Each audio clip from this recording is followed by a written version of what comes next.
La escóbula de la brújula. Dirige Jesús Callejo.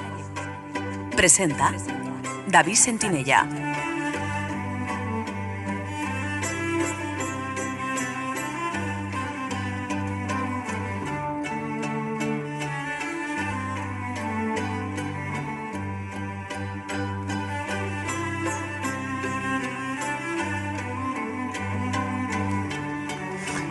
Hola, muy buenas noches, queridos amigos.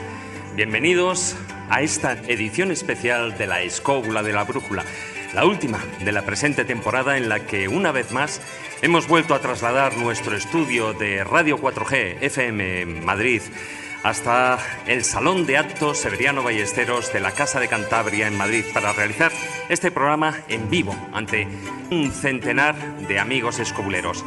Muchas gracias a todos por estar aquí.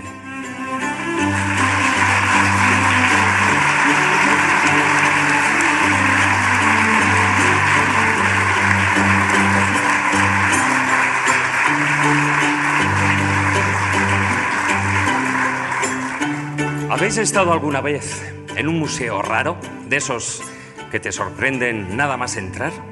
A lo largo del programa os vamos a proponer visitar algunos de los más insólitos, asombrosos o increíbles que os podáis imaginar. Unos podríamos catalogarlos como importantes, otros, lejos de ser trascendentales, sobresalen sus inusuales rarezas. Pero de lo que no cabe duda es que todos ellos serán capaces de asombrarnos con algunas de sus curiosas o sus más famosas piezas. Será una edición en la que disfrutaremos del lujo de tener de nuevo a nuestros colaboradores, Manuel Berrocal, Guillermo Díaz, Israel Espino, Carmen Fernández, Fernando López del Oso, Miguel Salas y Marta San Mamés, y en la que además contaremos con la ayuda a los mandos de la parte técnica de Alberto Espinosa, el gran jefe Espi.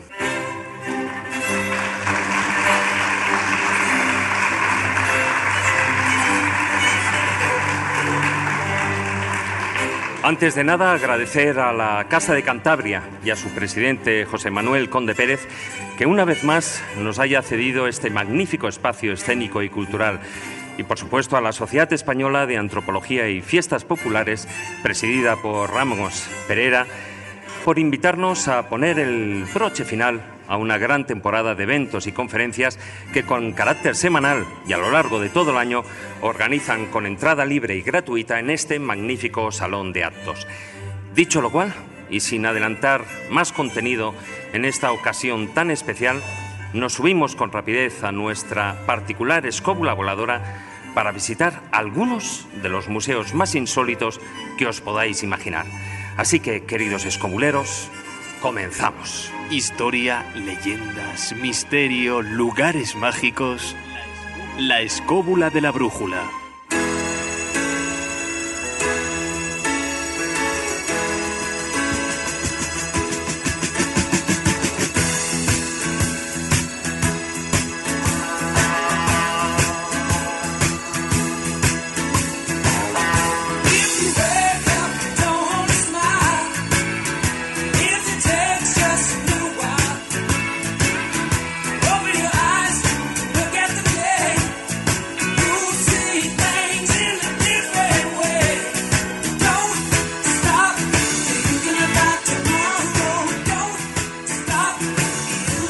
Don Jesús Callejo, muy buenas noches. ¿Qué tal, David? Muy buenas noches. Don Carlos Canales, muy buenas noches. Hola.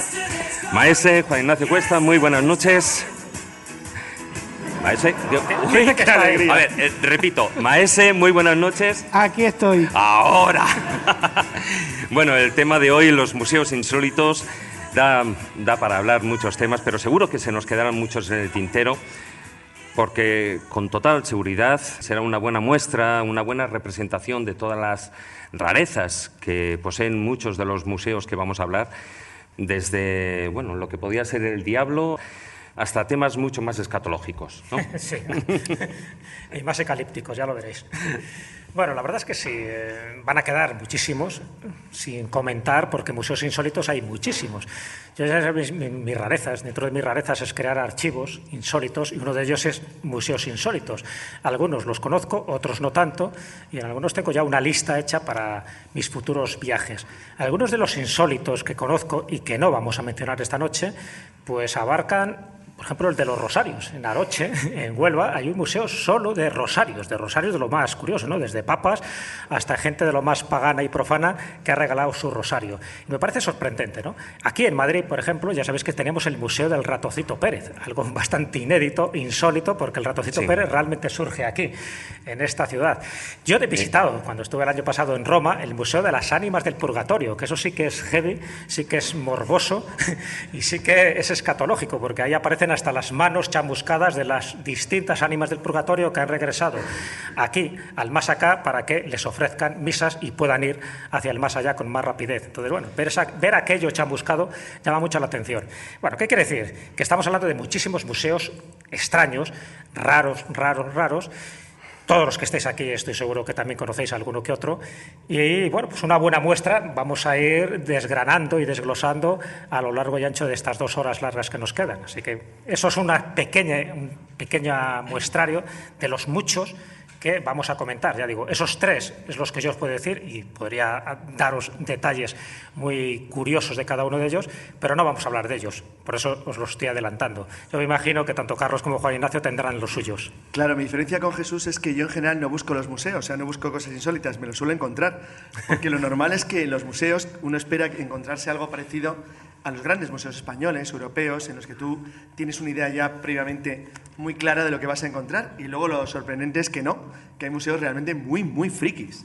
Entonces, yo, claro, podría haber elegido pues una docena para el programa de hoy. Al final, bueno, ya veréis con cuál me he quedado, pero de los que no estarán dentro de mi lista, pues por ejemplo el Museo de la Piratería de Mel Fisher en Key West, que es una pasada de museo, de un cazatesoros que hizo tanto dinero que dedicó un museo entero al mundo de la piratería. Es un museo divertidísimo y además se ha convertido en un archivo mundial de la navegación oceánica. O Visto con Jesús, un museo madrileño absolutamente insólito. Lo vimos un día, me acuerdo, con Pablo Yarrubia, nos dedicamos precisamente, que es el Museo de Antropología, que está a 4 pasos de aquí y es fascinante. Con un gigante extremeño. Exacto, ¿no? Y con muchas cosas. Tiene, por ejemplo, unas pocas cabezas reducidas jíbaras de hombre blanco. Bueno, un sitio muy curioso. O, por ejemplo, el Museo de Miniaturas en Andorra, además, de cosas hechas a tamaño de escala microscópica, que todo lo que se ve tienes que mirarlo con un microscopio. La Biblia escrita en un grano de arroz. Chorradas estilo de taraos. Bueno, pues hay mucho museo friki por el mundo, y la verdad es que luego hay algunos que no te esperas, que son justo todo lo contrario. Son museos sorprendentes por el volumen, el tamaño, la dimensión o incluso lo que te encuentras. Y luego museos, por ejemplo, sorprendentes. Yo hay un museo que me tiene fascinado, que es el Museo de Cabo Cañaveral de la NASA, que es un museo increíble. O el Museo de la Fuerza Aérea Americana en Pensacola, otro museo increíble. O en España hay museos especialmente bonitos o atractivos para mí, entre los que estaré mi favorito, que es el museo más bonito que yo conozco desde el punto de vista estético, que es el Museo Naval de Madrid, que es precioso. O el Prado. El Prado está lleno de cosas que yo jamás tendría en mi casa, pero sin embargo me encanta verlas. Hombre, ya te gustaría tenerlas. No, tiene un castillo. O sea, yo no tendría en mi casa almeninas, pero merece la pena verlas. Bueno, yo un bosco a lo mejor sí tendría. Yo tampoco. Bueno, algunos tienen esos cuadros en el baño, no te creas tú. Tampoco creas que mucho. Sí, eso suele ser Mirós. Tampoco creas que mucho. No, pero quiero decir que hay un montón de museos extraños y raros, todo el mundo está lleno de ellos. El museo obedece a muchos conceptos y criterios que también hablaremos hoy, y uno de ellos es sorprender. Es decir, hay museos sorprendentes. El que he traído yo, que esperaba, curiosamente, que no me gustara, me gustó muchísimo. O sea, lo cual quiere decir... Pero es que tú eres muy friki, Carlos. No, pero me gustó no por ser friki. Yo daba por hecho que iba a ser friki, y lo era, claro. Pero que luego tenía una serie de cosas... bueno, luego hablaremos de ello, que me llamaron mucho la atención. Y realmente es verdad, hay museos que tú no te esperas gran cosa de ellos. Lo sé que te esperas mucho. A mí me decepcionó el Louvre, por ejemplo. Lo sé que te esperas mucho y lo merecen, el británico. Los hay que son realmente espectaculares y te das cuenta de lo que tienes cuando has visto los del resto del mundo, como el Prado. Y luego los hay que son colecciones o que tienen cosas muy curiosas o muy llamativas que realmente son pues muy interesantes, incluso desde el punto de vista antropológico o local. Por ejemplo, me acuerdo un museo que me sorprendió, el Museo de Húsares de Tarbes en Francia, en la Academia de Caballería. Eso solo le sorprende a Carlos Canales, claro. No, ese sorprende a cualquiera que entre ahí. Es espectacular. Es decir, son museos de esos raros, extraños, que tú no crees lo que vas a tener dentro.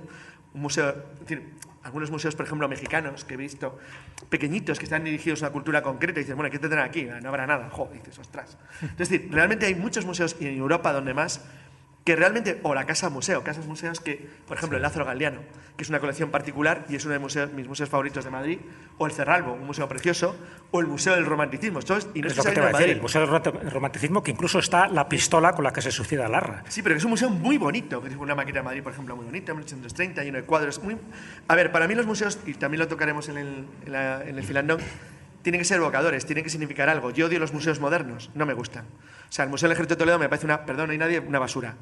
Bueno, tampoco exageres. No me gusta, es como entrar a una habitación fría donde está la parte de la camisa ensangrentada de Pizarro cuando fue asesinado. Pero no tiene la gracia que eso no merece la pena. Cuando estaba el ojo de no sé cuánto, el árbol que me dio Cortés, tal. No sé, estaban los calzoncillos del Capitán Cortés. Era distinto. También. Ahora estos museos modernos que intentan ser una especie de cosa muy culta, donde no dicen nunca nada de lo que está ocurriendo alrededor. Volvemos a lo que hablamos el día de lo del Prado, es decir, del simbolicismo cristiano, que tú ves a una señora explicando a unos niños la técnica de la pintura de un cuadro a un nivel de detalle químico casi increíble, y luego no sabe que lo que está pintado allí es Saturno comiéndose a sus hijos. O sea, eso da igual. Que es lo único importante realmente del cuadro, pero bueno. Entonces, realmente este tipo de museos modernos no me convencen, por eso he elegido el Museo Naval no para lo de hoy, sino como mi museo favorito, porque es un museo antiguo. Por eso he citado el Museo del Romanticismo o el Lázaro Galdiano, que no deja de ser una colección particular más o menos organizada. O el Cerralbo, un museo precioso. Y realmente, y sigo diciendo sin salir de Madrid, museos de todas muy poco formas, Carlos, y muy llamativos. Hoy vamos a hablar de los raros. De los raros, insólitos, es decir, claro. evidentemente Por eso no, he dicho cuál he traído. No vamos a hablar ni del Prado, ni ninguno de estos museos archiconocidos y en los cuales pues reciben millones de visitas y eso al año. Que el museo del que voy a hablar le debe vamos mucho... a lo raro, al museo raro, que voy a hablar raro. le debe mucho la escóbula de la brújula, como bien sabéis. Ahí lo deja. Ahí lo deja. Juan Ignacio, estás muy callado, ¿eh? Bueno, os estoy escuchando. La verdad es que museo solo consiste en que alguien haya hecho una colección de cosas que merezcan verse y que tenga un lugar donde exponerlas o que alguien le dé lugar para exponerlas. Entonces te puedes encontrar museos verdaderamente fabulosos como colecciones curiosísimas. Por ejemplo, el Museo de San Bartolomé de Atienza, que es un museo de ciencias naturales verdaderamente tremendo, pero a la vez es de arte religioso, pero a la vez además es de aperos de labranza, pero a la vez además es de semillas. Claro, o sea, quiero decirte se llama que el señor se ha dedicado a coleccionar todo lo que ha pillado y lo ha metido en la iglesia de San Bartolomé de Atienza. Cualquiera puede hacer un museo. Ramos, por ejemplo, podría hacer un museo de solo con las todos piezas los que tiene. que darían. Doy fe, está en su casa y eso es un auténtico museo de reliquias. Claro. Y luego te encuentras museos pues, que no valen nada, pero que son curiosos y entras a verlos, como por ejemplo el Museo de las Gilipolleces, que no me acuerdo exactamente dónde estaba. Oye, pues mira, yo no he visto ese título, pero seguro que vendía, ¿eh? Museo de las Gilipolleces. Era en un pueblo de Zamora, pero no me acuerdo cómo se llamaba el pueblo. Y entonces el tío había ido recogiendo recortes de periódicos, declaraciones de políticos, en fin, de todo.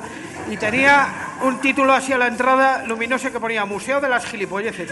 Bueno, estaba por curioso. cierto, Además, un pueblo al cual ya no puedes volver después de lo dicho. Además, no cobraba nada por entrar. O sea, vaya gilipollas. A ti te va a pegar por entrar. Y luego hay otro tipo de museos, porque son los museos degustatorios. Por ejemplo, hay un museo de los aromas. ¿Sabíais que había un museo de los aromas? Pues no está muy lejos, ¿eh? Y además es muy interesante, porque además te enteras cómo se hacen los perfumes, que a veces se hacen con unas guarrerías, que madre mía. ¿Qué cosa? Testículos de carnelo admisclero... ¿Para qué vamos a hablar? Déjalo aquí, déjalo aquí. Pero te aseguro que a ese pueblo de ¿dónde has dicho? De Zamora. Sí, de Zamora, pero no me acuerdo. No, más vale. Y ellos seguro que ya a partir de ahora se acordarán de ti. Vamos a empezar, después de esta breve introducción, vamos a empezar con el programa. Vamos a ir desgranando todos esos museos, esas rarezas de las cuales hasta ahora hemos dado algunas pinceladas. Y vamos a empezar, evidentemente, con uno de nuestros personajes más estrambóticos, más llamativos y posiblemente más irreales, el diablo.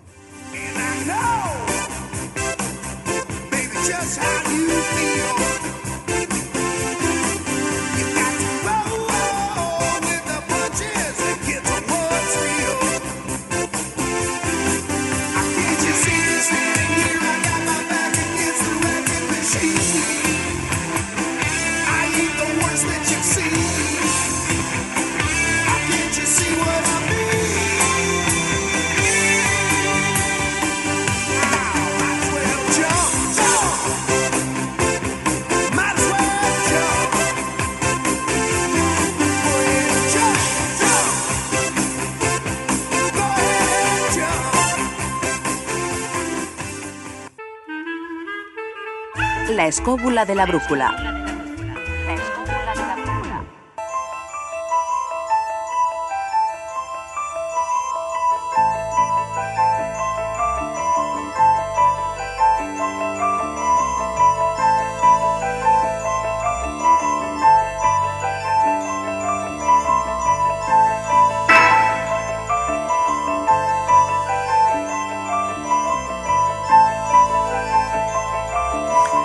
Jesús, como ves, con esta música está servido el tema. Museo del Diablo, pero no aquí cerquita, no aquí a la vuelta de la esquina, aunque en Madrid precisamente pues hay una de las estatuas esas al ángel caído, dedicadas al... Pero nos vamos ni más ni menos que hasta Lituania. Sí, al Museo del Diablo. Este sí que es un museo raro, porque no hay ningún museo que yo sepa dedicado exclusivamente al diablo. Diablo, demonio, Lucifer, Satanás, Belcebú, en fin, todos esos nombres que le queramos dar, a pesar de que cada un nombre es distinto. O sea, si empezáramos a analizar cada palabra, no tiene nada que ver uno con otro. Pero bueno, no vamos a entrar en disquisiciones semánticas ni etimológicas para saber la diferencia entre un diablo, un demonio, Lucifer o Satanás. Lo que sí es curioso es que desde este principio de siglo, aunque ya anteriormente ya se había esbozado parte de esa colección tan extraña, además debida a un pintor lituano, estamos hablando de Kaunas, en el sur de Lituania, que le dio por hacer una exposición, todavía no era museo, una exposición, una colección de obras artísticas relacionadas con el diablo. Estamos hablando de cuadros, estamos hablando de máscaras, de estatuas.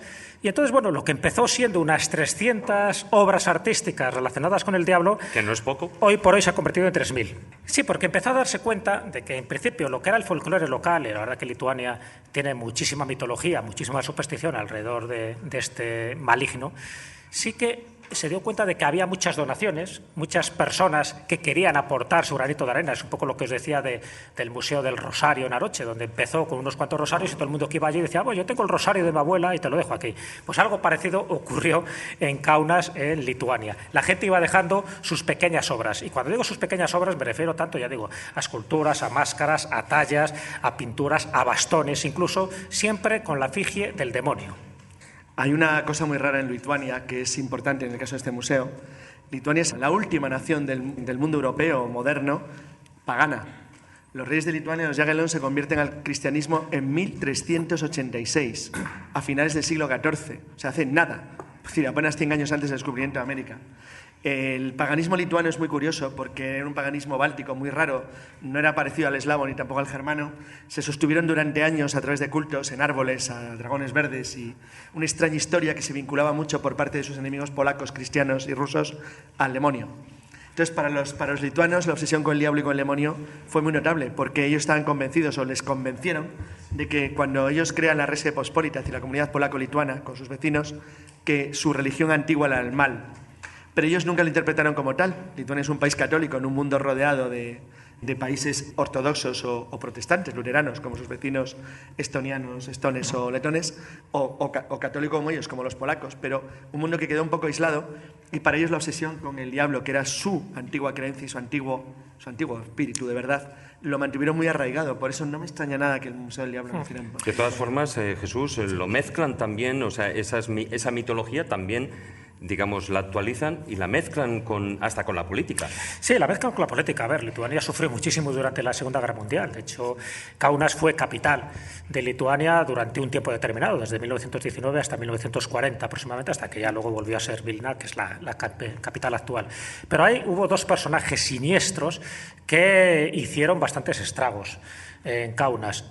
Uno de ellos es Hitler, el otro es Stalin. Entonces es curioso porque es verdad, hay una escultura hecha ex professo donde se ve a Stalin y a Hitler bailando la danza de la muerte. Es decir, toda una representación simbólica de lo nefastos que llegaron a ser estos personajes históricos y del daño que llegaron a hacer en Lituania. Entonces, dentro de esas donaciones que han hecho paulatinamente a este museo, pues ahí aparecen estos dos personajes convertidos en demonios, porque en el fondo todas aquellas personas que hacen ese mal, que hacen esa depravación, que generan tanta muerte y tanto sufrimiento, pues para ellos evidentemente también son demonios y también, como decía Carlos, es decir, dentro de su cultura el demonio tiene un papel fundamental. Ojo, cuando hablamos de demonio, estamos hablando de demonios mayores y menores, es decir, no solo los que aparecen descritos en el judeocristianismo, sino los menores. Yo he visto algunas de estas esculturas, que por cierto podéis estar viendo ahora en estas imágenes y que luego colocaremos en nuestra página, donde también hay algunos asociados a esos duendes, a esos diablillos, que también dentro de la mitología popular de todas las zonas, incluido en España, pues también están mal llamados demonios,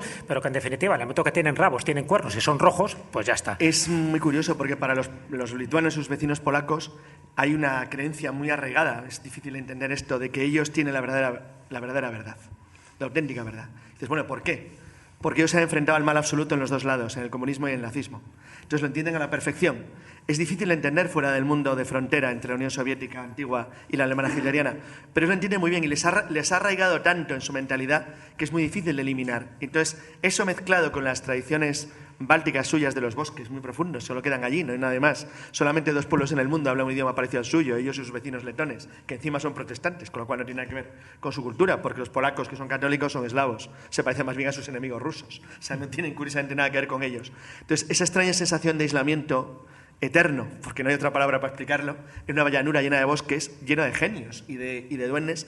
A mí Lituania me pareció un lugar fascinante, un lugar curiosísimo, que parecía al margen del mundo, es decir, no estaba convertido a nuestra realidad. Me pareció un sitio muy interesante, es curioso. Aparte de gran enemigo baloncesto del Real Madrid, pero bueno.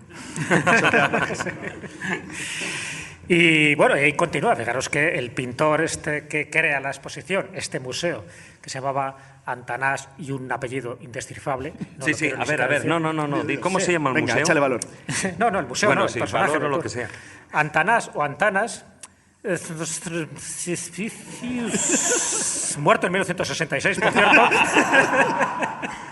y que permaneció su legado hasta el momento, y os podéis imaginar que demonios y Belcebús hay unos cuantos, así que me imagino que se seguirá incrementando la colección. O sea, hoy en día tiene 3.000 piezas.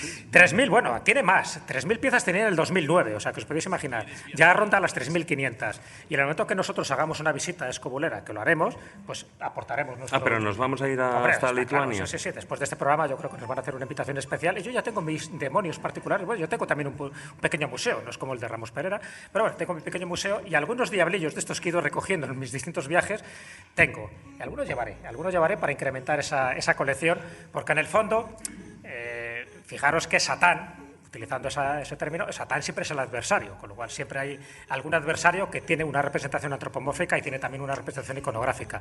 Todos tenemos en nuestra casa alguna de estas representaciones diabólicas, y también utilizando el término diabólico de forma etimológica, acordaros que diablo es lo separativo, es aquello que nos separa de la esencia. Por lo tanto, cualquier acto que nos ocurra, tanto a nivel individual como colectivo, es un acto diabólico, es un acto separativo. No lo olvidéis.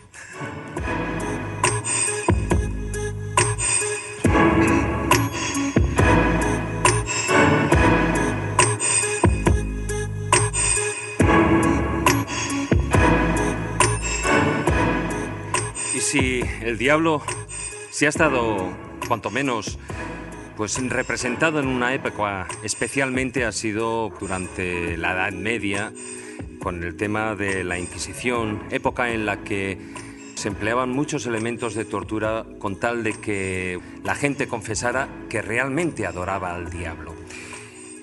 Y precisamente a ello nos vamos a ir. Nos vamos a ir a uno de los museos de tortura, yo creo que más famosos del mundo. Porque en España hay algunos, tenemos alguno en la provincia de Alicante, creo que hay otro también en Toledo. En Toledo, en Guadaleste, en Santillana del Mar también. Pero yo creo que si hay una ciudad que además tiene un museo sobre la tortura y una ciudad mágica, esa es Praga. Muy buenas noches, Fernando. ¿Qué tal? Buenas noches, David, y buenas noches a todos. Sí, yo creo que el Museo de Praga tiene un aliciente extra, y es que por lo menos para compensar ese espanto morboso que vamos a encontrar dentro, tiene la obligación de que vayamos a visitar previamente Praga, con lo cual compensamos una cosa por la otra. Pero sí, como dices, hay una gran profusión de museos de la tortura por todo el mundo, y yo no sé a qué santa o a qué extraña fascinación responde aquello, pero bueno, no hay más que ver la gente que lo visita. Hay todo tipo de reacciones, ¿no? Desde las risas nerviosas hasta las personas que se van enfadando progresivamente. Claro, de todas maneras, yo he estado en alguno de los que están aquí en España, Y cuanto menos resulta increíble. Ves esas piezas y dices, ¿realmente esto se ha utilizado? Sí, aquí a este museo le gustaría mucho a Carlos porque es un museo No, que pero cuenta, es que cuenta mira, cosas. David ha estado conmigo y Jesús también. Sí, sí. Yo creo que incluso Juan Ignacio en algún museo de la tortura.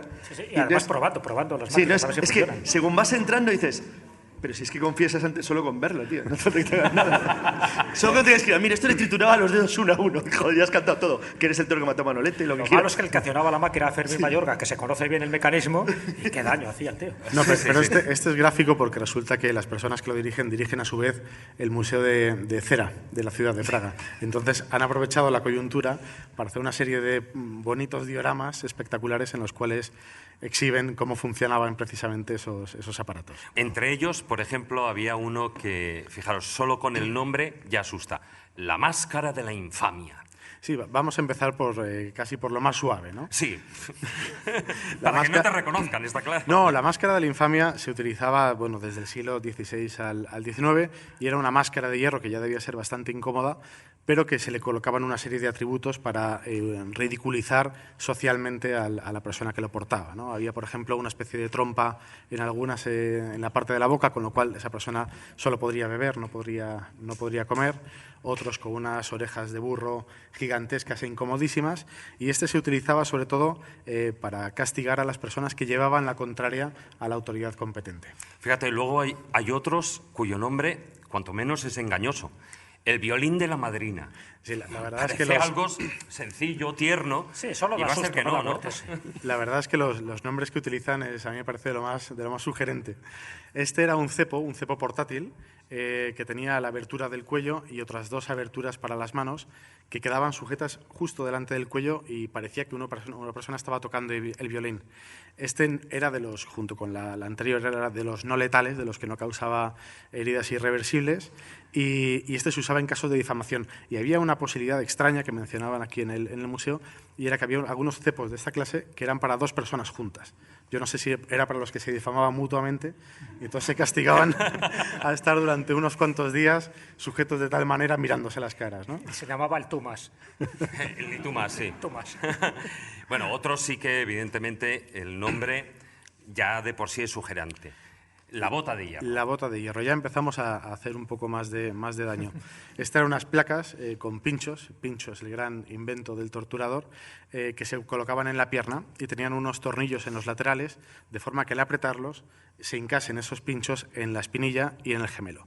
Eso producía un dolor tremendo y una persona así no se podría prácticamente poner de pie. Pero los torturadores no solo les hacían ponerse de pie, sino que les obligaban a caminar, porque esa era su forma de administrar justicia a través del dolor. ¿Y estamos en la Edad Media? No, en principio estamos en el siglo XVIII y XIX. Si es que prácticamente todos estos instrumentos de tortura de los que está hablando Fernando no son de la Edad Media, igual que la caza de brujas, igual que la feroz Inquisición no fue de la Edad Media, ya es de la Edad Moderna. Estamos hablando ya de a partir del siglo XVI en adelante. Yo creo que eso es importante. Por cierto, esta bota, para que veáis un poco también cómo injustamente se bautizan las cosas, la llaman la bota española.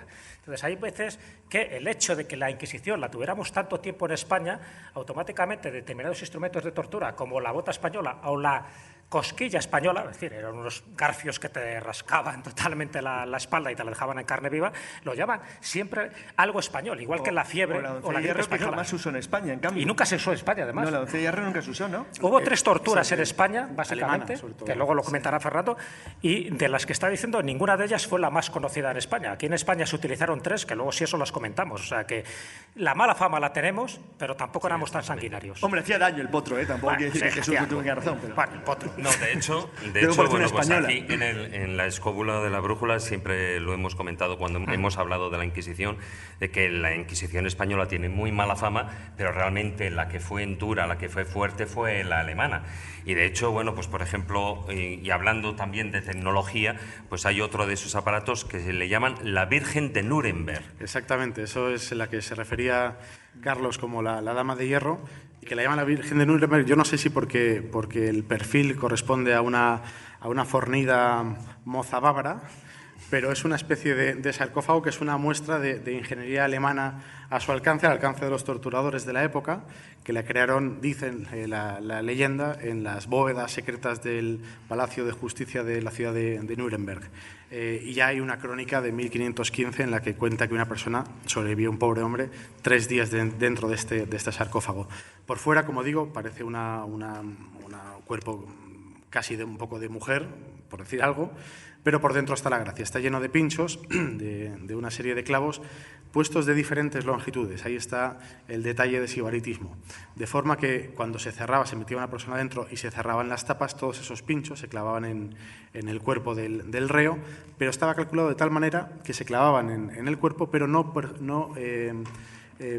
horadaban o no destruían ninguno de los órganos internos. De manera que sin que el torturador tuviera que hacer nada, de una forma automática, ya se podía tener a la persona sufriendo sin arriesgarse a causarle la muerte inmediata. Sí, hombre, con el que posiblemente sí que se causara la muerte por aquello de sentarse a horcajadas es la cabra de la bruja. La cabra de la bruja, lo único que tiene de divertido es el nombre, porque sí, básicamente es una especie de bloque de madera afilado en forma de pirámide, al cual eran sometidos sobre todo los sospechosos de brujería y los herejes. Entonces lo que le hacían era obligarle a sentarse a horcajadas encima de tan simpático aparato, y por si aquello no era suficiente, de vez en cuando le podían colgar pesos de los pies. Hombre, lo que me hace gracia es que decían a las 3 horas acababa, pues cuanto menos confesando. Sí, yo no sé si a las 3 horas o a los 5 minutos. Sí, hay el caso de una registrado de una mujer que se llamaba Magdalena Lasari en 1673 en la ciudad de Bormio, que aguantó 4 meses de tortura acusada de brujería sin confesar nada. Y ya un poco desesperado... A ver si no iba a otra cosa. No había ido a cazar, ¿no? No, entonces ya un poco aburridos los del consejo de la ciudad dijeron, vamos a sentarla en la silla de la bruja, y a las 3 horas confesó. Y como premio a la hoguera. Por confesar. Hombre, uno de los más famosos evidentemente es el potro.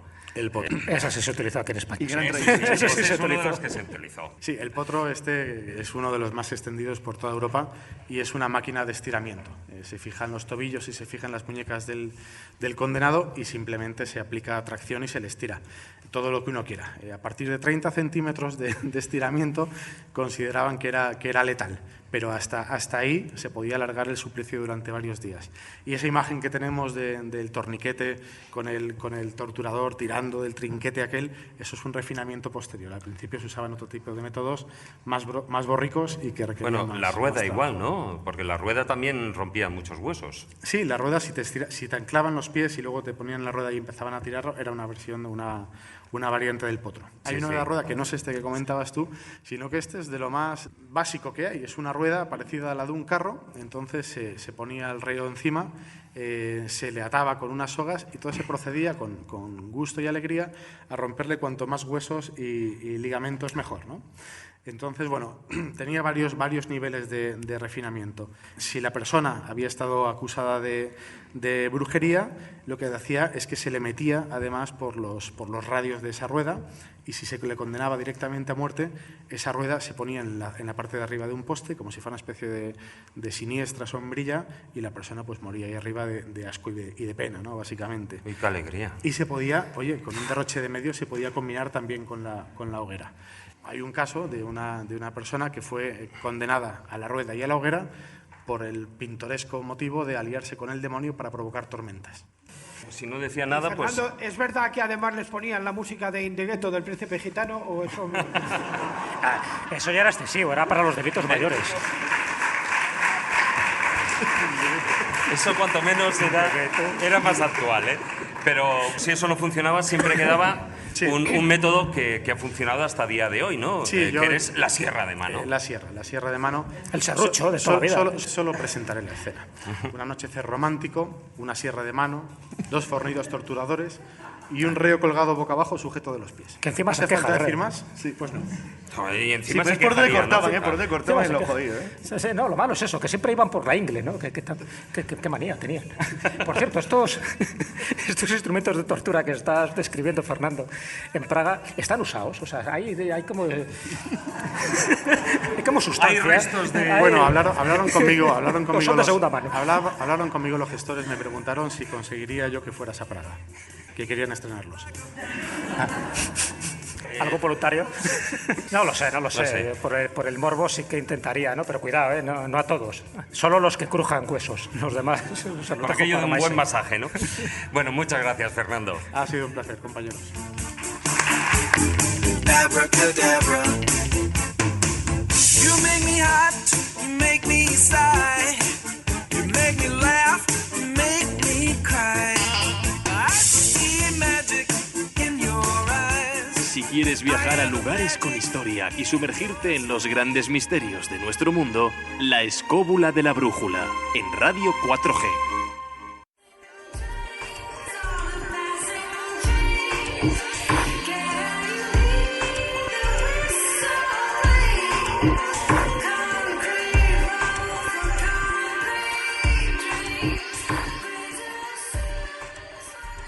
Hola a todos, amigos escobuleros. Si de museos estamos hablando, me he venido a uno de mis preferidos, que es concretamente la naturaleza.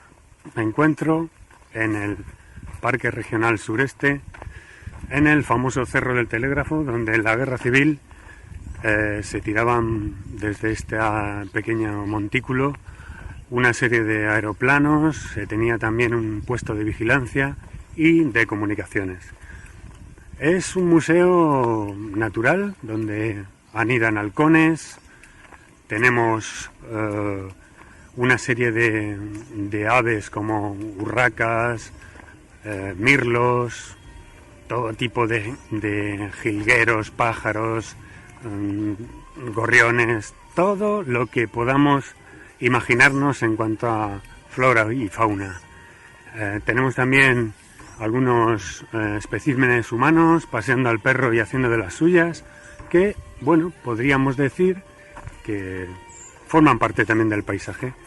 Y nada, una temporada más quería comentaros, amigos escobuleros, este podría ser también un paisaje de Escobulandia, que agradeceros vuestra atención. Ya son 3 años, más de 3 años de programa, en el que hemos dado un montón de historias, nos habéis seguido.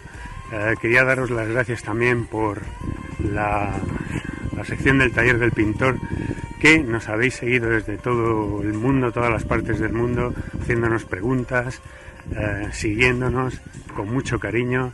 Y bueno, solamente deciros que me alegra sentir con mis compañeros este acogimiento y esta especie de gran familia que crece y crece con los días.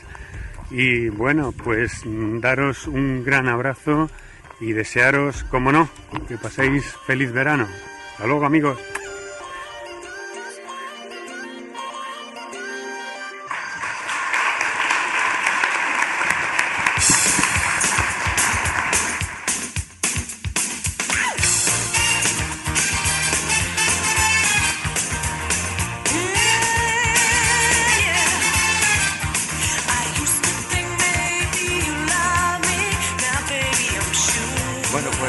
Ahí teníamos a nuestro compañero Marcos Carrasco con un saludo para finalizar la temporada. Desgraciadamente y por cuestiones laborales él no ha podido estar aquí con todos nosotros.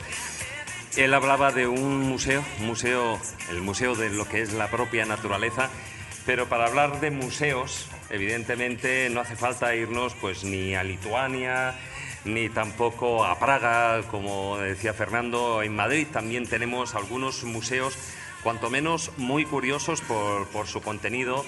Muy buenas noches, Manuel Berrocal. Muy buenas noches. Uno de ellos, el cual, bueno, pues tú nos traes esta noche, te ha llamado especialmente la atención, es el Museo del Instituto de San Isidro. Sí, es un museo totalmente desconocido y que tiene la característica que está dentro del Instituto de San Isidro, el que está aquí, al lado cerca de lo que es la Plaza Mayor.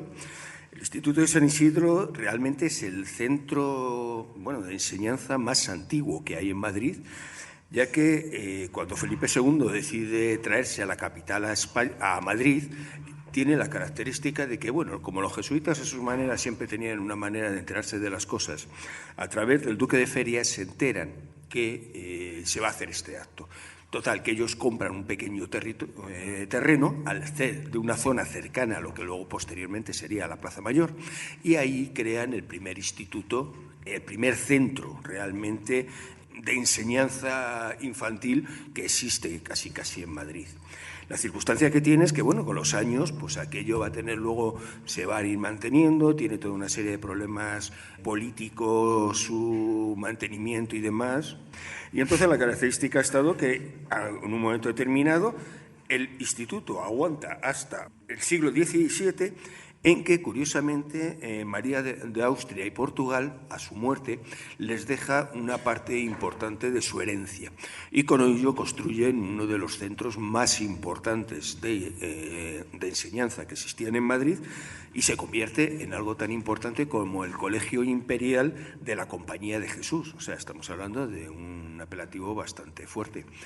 El colegio ha aguantado hasta nuestros días, ha ido pasando por todo tipo de vicisitudes, Guerra Civil Española, varias reconstrucciones que también han sido peores que la guerra en algunos casos, y han tenido la circunstancia de que hoy realmente, como un centro de enseñanza secundario, ha hecho algo muy especial. Y lo traigo porque no es la labor esa del museo. Hoy en día tenemos la característica de que los museos se han convertido en un elemento, un poco lo que decía Carlos, ¿no?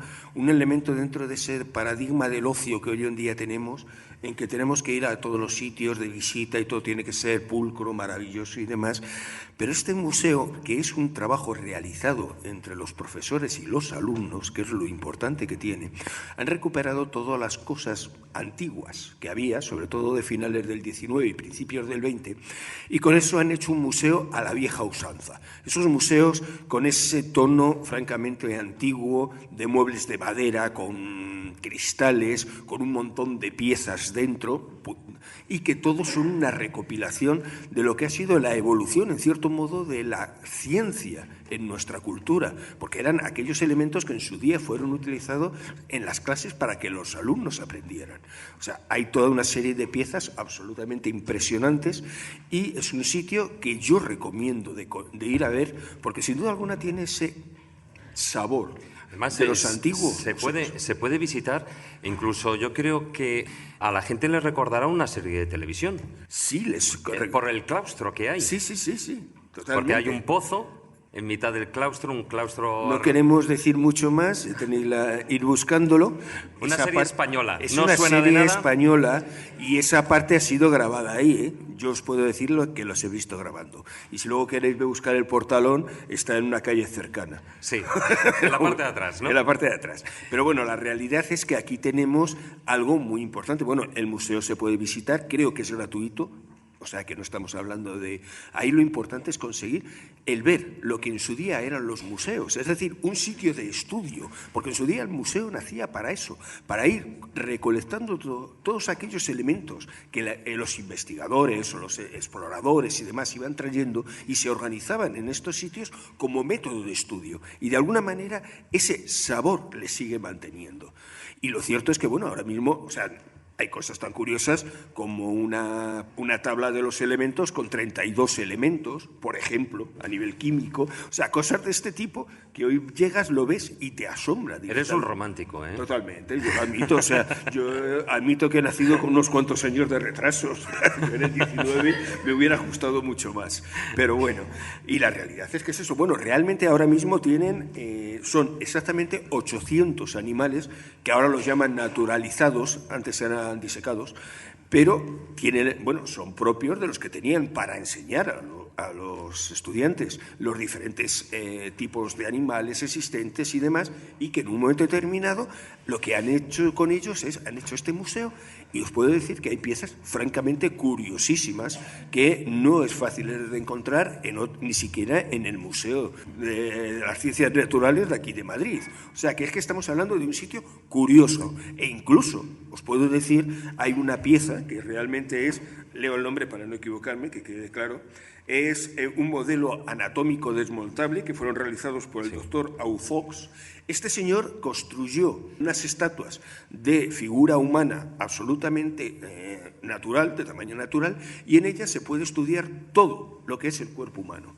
O Son estatuas realizadas en papel masé y se pueden ir desmontando, ir sacando todo lo que son los huesos, las vértebras, el hígado, no sé qué. Claro, el problema es que no se puede ver porque le tienen allí la exposición. Hombre, porque sería después de maravilloso todos estos años poder... el papel maché ya no creo No, que no, esté no, en muy o sea, buenas os puedo condiciones. decir que la conservación que tiene es absolutamente increíble. Pues fíjate, es una buena idea para muchos de esos institutos, y hay aquí profesores o nos están escuchando, profesores de bachillerato, pues bueno, ahí va el reto. Realmente ellos se especializan de alguna manera en recibir otros colegios para que vayan allí a ver lo que es ese inicio de la ciencia y cómo se explicaba y cómo se enseñaba, que es el gran valor que tiene este centro, que ya os digo, es casi desconocido y que sin duda alguna yo creo que tendría que tener muchísima más relevancia por el material que tiene, que hoy en día ya es difícil de ver en otros sitios. Pues está ahí el Instituto San Isidro, en la calle Toledo, y la serie de televisión, evidentemente, ya vamos a decirla, porque tampoco no es una cuestión de publicidad, es el Ministerio del Tiempo, por si alguno no se había dado cuenta. Muchas gracias, Manuel. Gracias a vosotros.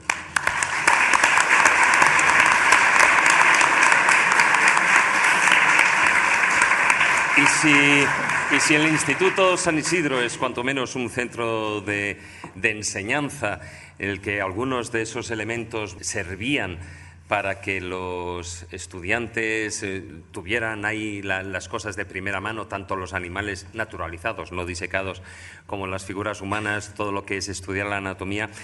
Hay otro tipo de museos, no están en España, este en particular, pero tiene unas extrañas características. Muy buenas noches, Guillermo Díaz. Buenas noches, ¿cómo estáis? Pasando lista a todos esos museos, y en particular el tuyo me ha llamado mucho la atención por aquello del Museo de los Aparatos Médicos Cuestionables. Las imágenes ya van a hablar por sí solas, ¿no? ¿De ese museo dónde está exactamente? Bueno, este museo estaba en Minneapolis en principio, pero ahora está integrado tras la muerte de su fundador, desde que conozco el museo, uno de mis héroes para toda mi vida. Está integrado en el Museo de Ciencias de Minnesota, ¿vale? El señor era Bob McCoy, que un día pues está investigando, pues parecía que había sido víctima de una estafa, y entonces ve que las asociaciones de vigilancia administrativa y médica de los Estados Unidos pues tienen un cúmulo de aparatos extraños en sus almacenes, y el hombre pues decide hacer un museo. Lo que he decidido es, porque aparte vamos un poco cortos de tiempo todos, os voy a hacer una leve descripción de los elementos que más me han llamado la atención, ¿vale? Entonces, por ejemplo, en este museo se puede ver la silla vibratoria del Dr. Kellogg. ¿Esto qué es? El Dr. Kellogg es, aparte del arroz inflado con leche, que es el mismo. Era un hombre con unas teorías que avanzó mucho la nutrición, y en cuestiones pues para facilitar el tracto intestinal y que la gente adelgazara, y los que tenían algún tipo de obstrucción, inventó varias cosas. Por ejemplo, te hacía comer yogur, pero a la inversa. Me explico, ¿no? Entonces, eso... Incluirte 40 litros por vía rectal para limpiarte. Efectivamente. De yogur. Pero te limpiaba de Porque verdad, una cosa es la hidroterapia del colon, pero la yogurterapia del colon no la había oído nunca. Eso, la hidroterapia, pero el doctor Kellogg era más bien un parque acuático en el colon, lo que te montaba para que lo que tuvieras que echar cayera como un tobogán contento. Ya te digo. Bueno, entonces, pues esta silla se basaba en la teoría de que por vibración podía estimular tu atasco. Pero imaginaos, te ataban a la silla y empezaba... Imaginaos, doctor Kellogg, que le barnizo la silla, ¿sabes? Bueno, este era uno de los elementos que podéis encontrar en el Museo de Artefactos Médicos Cuestionables, pero hay más, ¿vale? Bueno, tenemos... perdona, Guillermo, el doctor Kellogg, que además hay una película que os recomiendo, sí, ¿no? El balneario de Baton Creek, donde estaba obsesionado con dos cosas. Él pensaba que todos los males del ser humano se curaban de dos maneras, con el sexo o estando en el servicio todo el santo día, deponiendo lo que tenía que deponer. No practicando sexo. Con el sexo no practicando sexo. Por eso digo, pero que estaba obsesionado con el no sexo, y pensaba que la mayoría de las frustraciones, en fin, pero las luego histerias, total, venían de eso. Era un tío rarísimo. Hombre, a ver, la yogurterapia, ¿qué quieres Estaba decir? saliendo Para crear los celeres que no tiene que ser un tío rarísimo. Bueno, también podéis encontrar los parches magnéticos analgésicos. Esto se utilizó hasta el año 97, aunque parezca mentira, que eran señores que salían con esparadrapos aquí, tenían imanes. Oiga, Pero eso se utiliza todavía, ¿no? Sí, me temo que sí. Pues artefacto médico cuestionable, como una casa. Porque Hombre, sí, bueno, se basa en que atrae la sangre porque la sangre tiene hierro, macho. O sea, está bien. Bueno, eso es como las así pulseras, que, ¿no? O las si plantillas. alguien se ha comprado aquí un esparadrapo de esos, macho, que venga ahora que le voy a dar agua mágica por 500 euros. ¿Vale? Entonces, eso, pues esos esparadrapos se han llegado a vender. Luego está el potenciómetro dental. Esto fue un presentador de un programa que se llamaba 60 Minutos de la CBS, un lumbrera, Marley Soffer, que descubrió que los empastes de plata, esos que tenéis muchos que sois más mayores que yo, pues yo soy un tío jovencísimo y en plenas facultades físicas, pues Marley Soffer descubre que tienen mercurio, pero claro, mercurio mezclado con plata, con estaño, con cobre y con zinc. Pero, dicen, el mercurio es venenoso, hay que arrancar todas las muelas que tienen empastes de este tipo. Y entonces venden el potenciómetro, lo vendían $200 de los años 90, o sea, era dinero. Y el potenciómetro, pues te metían así, te ponían a ver cuánto mercurio había, y entonces salía una cifra, y si la cifra les parecía excesiva, allá que iba la muela. Entonces, ¿qué ocurrió? Bueno, pensar que el mercurio de los empastes era venenoso es como pensar que el hidrógeno del agua va a echar a arder, mezclada con agua. Quiero decir, porque todo esto mezclado generaba una sustancia dura y resistente. También se descubrió que el potenciómetro, si te lo ponías en la uña del pie, daba una cifra también. Y si lo ponías en un mantel, también. ¿Por qué? Porque era realmente un aparato para ver si había baterías modificado. Estaban estafando a todo el mundo. Otro de los aparatos y una de las estrellas del museo es la bomba ampliadora de mama. Era una bomba y se activaba con el pie. ¿Y por qué me has mirado? ¿Por qué me has mirado? Explícamelo tú. Te lo he mirado porque te he imaginado con ellas puestas. Uy, qué miedo me está dando. Bueno, eran como dos chupones que se ponían las señoras. Imagina un poco los sacaleches, pues, pero a lo bestia, ¿vale? Entonces la señora se lo ponía y ampliaba con el pie, y efectivamente ampliaba la mama, pero claro, la mama acababa como una berenjena, acababa totalmente amoratada, hecha polvo, verdaderos lesiones, desgarros. La bomba pues la sacaron del mercado, pero mientras tanto estuvo haciendo verdaderas barbaridades. Estaba el estimulador Crystal Line analgésico, que era un estimulador de alta tecnología por la cual la gente se daba calambres allá donde sentía un dolor. Es decir, me duele la cabeza y se pegaban con el estimulador en la cabeza. Entonces, cuando fueron a investigar el estimulador, vieron que era un encendedor de fuego de cocina modificado. Pero así, como os lo cuento, y lo estuvieron vendiendo por centenares de dólares. Bueno, esos aparatos se utilizaban para las maquinitas de los recreativos. También, para darle. Eso. Y luego estaba el rejuvenecedor McGregor, ¿vale? Esto era una especie de pulmón artificial en el que metían a un tío, decía, ¿cuánto me cuesta ser más joven? $500. ¡Jo, vaya ganga! Entonces, lo metían y le metían. El rejuvenecedor te daba ondas magnéticas, ondas de radio, radios infrarrojos y radios ultravioletas. Y entonces, claro, salías como un cangrejo. Y decían, porque no se sabía lo que hacían los radios ultravioletas. Hablamos de 1932. Y salían los tíos, mira qué buen color trae. Luego las consecuencias, claro, ya. De las pompas que salía, ¿esto qué es? Debe ser la edad. Bueno, después estaba el desarrollador eléctrico para hombres. Esto era como una Viagra, pero con otro sistema. ¿Qué era? Era una especie de escroto de metal que se colocaba y se enchufaba a la red eléctrica y estimulaba los genitales de los hombres, ¿vale? Estimulaba de Yo creo sobras, que dejaba el pito como un pararrayos.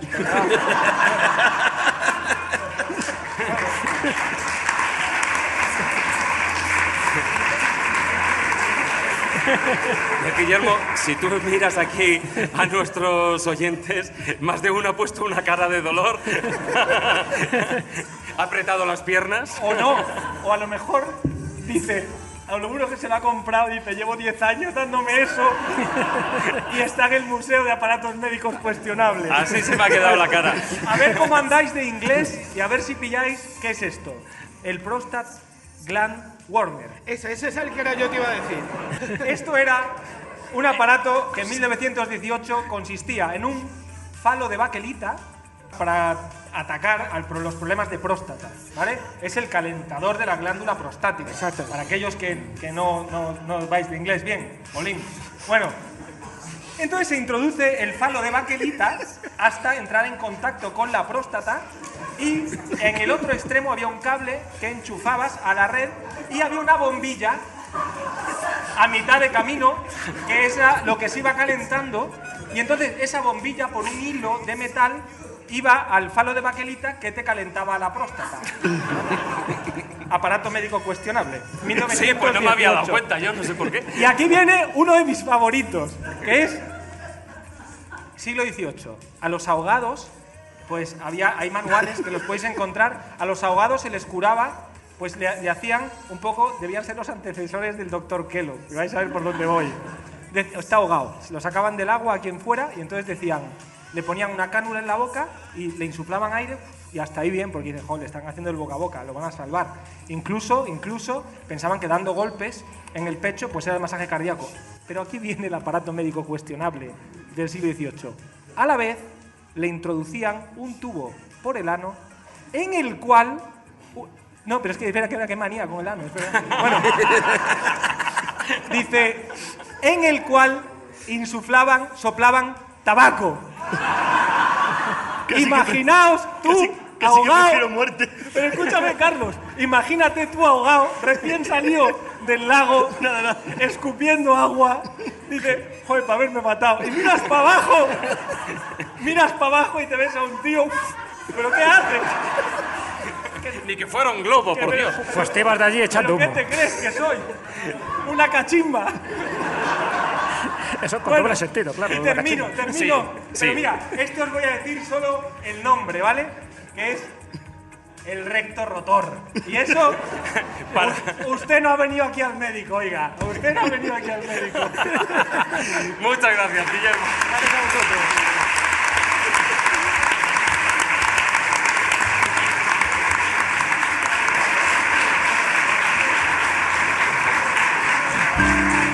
La escóbula de la brújula. Dirige Jesús Callejo. Presenta David Sentinella.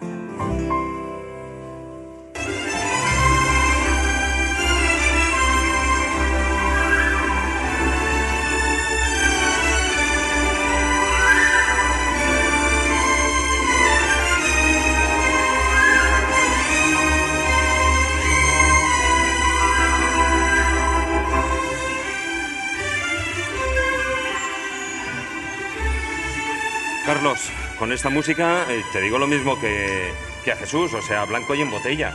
O sea, mira que hay museos en el mundo y te tienes que ir a Roswell. Es que me sorprendió bastante, estaba muy bien el Museo de Roswell. Vi la final del Madrid de la Copa Europa en el peor lugar del mundo para verla. Sí, con los alienígenas. No, es que era absurdo, a nadie le gusta el soccer, allí es una cosa absurda. A ver, yo fui a ese museo porque, bueno, ya que estás allí, Roswell es el lugar más aburrido del mundo. Bueno, a lo mejor le ganan una o dos ciudades en el planeta. Pero es verdad que es un museo que se ha convertido en un éxito absoluto, no solamente por la televisión y el cine, sino solo por la televisión y el cine.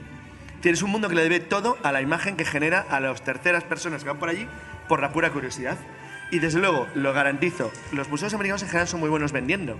Ahora en Europa han empezado también, todos los museos de patrimonio nacional tienen tiendas estupendas, pero suelen ser muy parecidas. Tienen cosas con cierto, iba a decir hasta cierto gusto.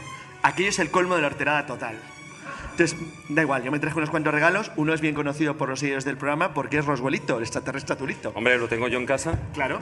Hombre, me lava la colada, me hace la comida, hombre, es fantástico. No, yo les pregunté, ¿tiene extraterrestre? Y dice, los tenemos inflables, de 4 colores, ¿cuál prefiere? Entonces, me los traje en verde, en azul y en gris. También los hay en morado, pero bueno. Los translúcidos son de tamaño intermedio y luego también tienen platillos volantes a cuerda, muñecos pequeños, bueno. Es puro merchandising, es decir, todo el pueblo vive de que allí se estrelló, se supone, un platillo volante en 1947. Aquello nadie le dio la más mínima importancia en su época, pero realmente es una fuente de negocios monumental porque el cine ha conseguido demostrar al mundo entero pues, que los americanos tienen un platillo volante en algún lado. Entonces, eso queda muy chulo porque primero no estaba claro cómo era el platillo volante, con lo cual había que interpretarlo. Y lo segundo, no estaba claro cómo eran los extraterrestres. Desde luego, Roswellito, todos sabéis cómo es. Es un Grey clásico, pero eso es una definición muy moderna. Entonces, realmente, una de las cosas que llama la atención, por cierto, es que los ETs clásicos son mucho más grandes en la parte del UFO Crash de lo que nosotros pensaríamos que tienen que ser. Pero es que el museo tiene una cosa genial. Yo esperaba una especie de museo friki, no sé, esperaba algo muy raro. Y realmente es muy divertido porque es un museo completamente abierto, donde está hecho para que todo el mundo pregunte, plantee preguntas, tenga dudas o cuestione lo que está viendo. Tiene una biblioteca formidable, una hemeroteca estupenda, salas de vídeos, cine, televisión, ambientación, estructuras sobre mecánica, posibilidades, cómo sería un viaje al cosmos, si no son extraterrestres, sino si son otra cosa. Todas las variantes que uno pueda coger de películas de ciencia ficción o novela están representadas. Y encima está muy bien ambientado, porque está hecho es profeso para que tú te sorprendas con todo lo que van teniendo. Entonces, los modelos de recreación de lo que ahí ocurrió, que yo esperaba que fueran más o menos clásicos, vinculados al cine, ¿no?, son mucho más originales, porque hay una parte dedicada a lo que se supone que fue el crash, es decir, lo que fue el supuesto accidente, con los supuestos testigos, con lo que... Pero están todas las teorías, las que son a favor, las que son en contra, las negacionistas, las favor... Todas las variantes que uno pueda querer las tiene. Porque el objetivo del museo, que no hace falta ser un genio, cuando te das cuenta y ves que las farolas de la calle son cabezas de té, son amarillas, pero tienen los ojos, una especie de ojos negros. Entonces, y la luz sale por los ojos. Sí, no, es al revés, la luz es por lo que salía la bola y luego ves los ojos negros y dices, pero joder. Entonces, está todo pensado y aprovechado para aprovechar el fenómeno del Hay crash. una reproducción también de la autopsia. Sí, hay, bueno, de la autopsia del famoso documental. Sí. Muy cuestionada de la autopsia porque, falsa del claro, porque la documental. falsa autopsia de Roswell son muy cabezotas. Entonces hay toda una teoría sobre los dedos y tenían 4 o 5.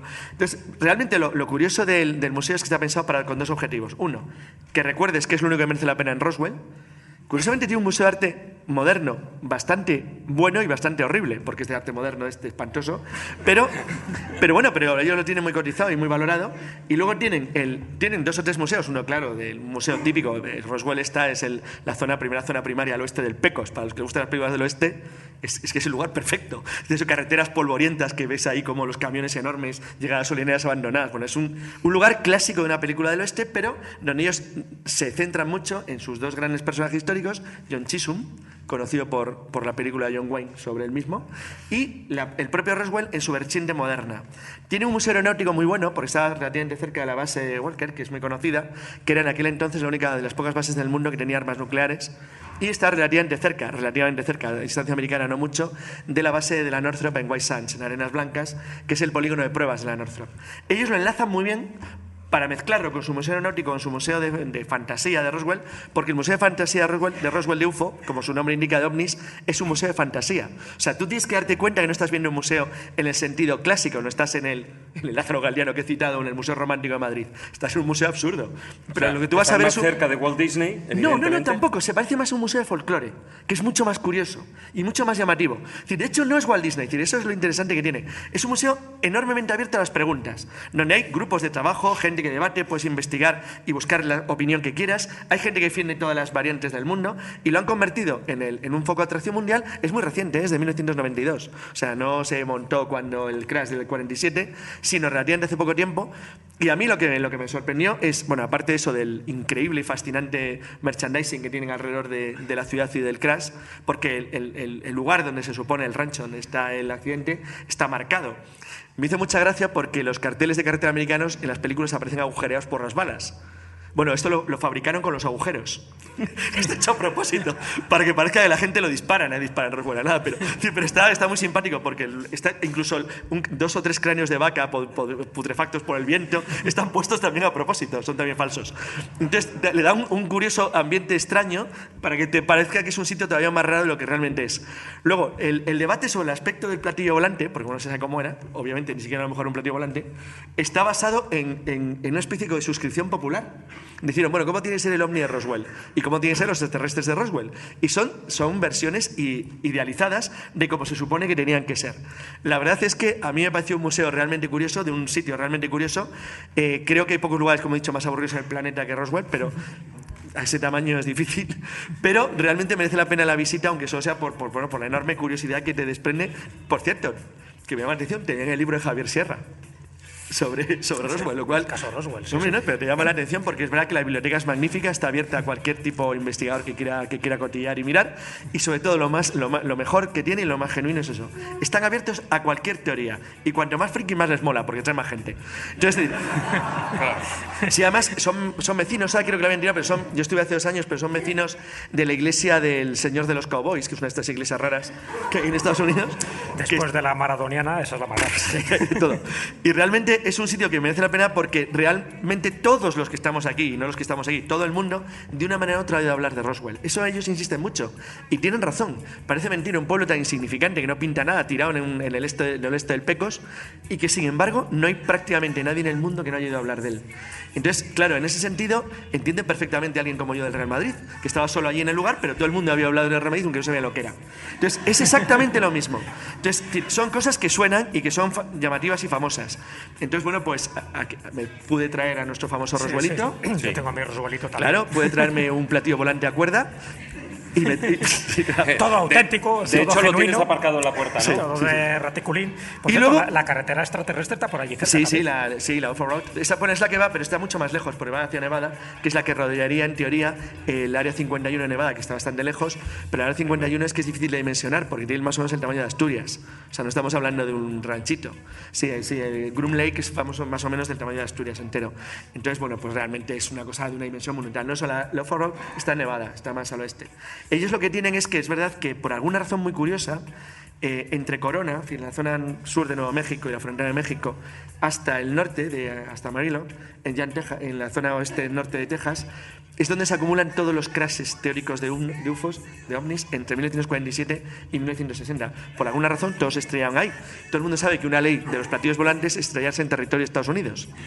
Claro. Y cerca de una base militar. Y cerca de una base militar. No O caen dentro, o dentro. O dentro si es posible. Eso ya- Ya vamos en el hangar directamente. Es decir, el por qué no lo hacen en Noruega o en Tailandia, pues no sé, pero caen ahí. Y entonces, bueno, pues realmente es un lugar que recomiendo para los amantes de lo realmente absurdo y que merece la pena pasar por el lugar, aunque solo sea para tomar unas cervecillas y verlo. Pues muchas gracias, Carlos.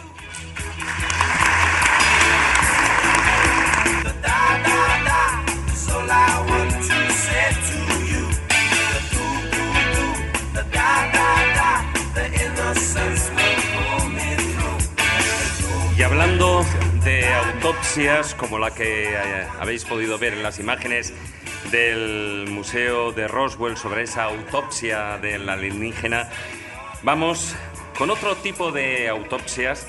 Estas no estamos hablando de personajes fantásticos, no estamos hablando de cuerpos que sean plástico o que sean ficticios como los del Museo de Roswell.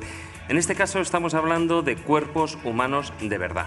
Lo que pasa es que hay un maestro, Gunther von Hagens, que creó una técnica llamada la plastinación y que crea figuras humanas en movimiento increíbles.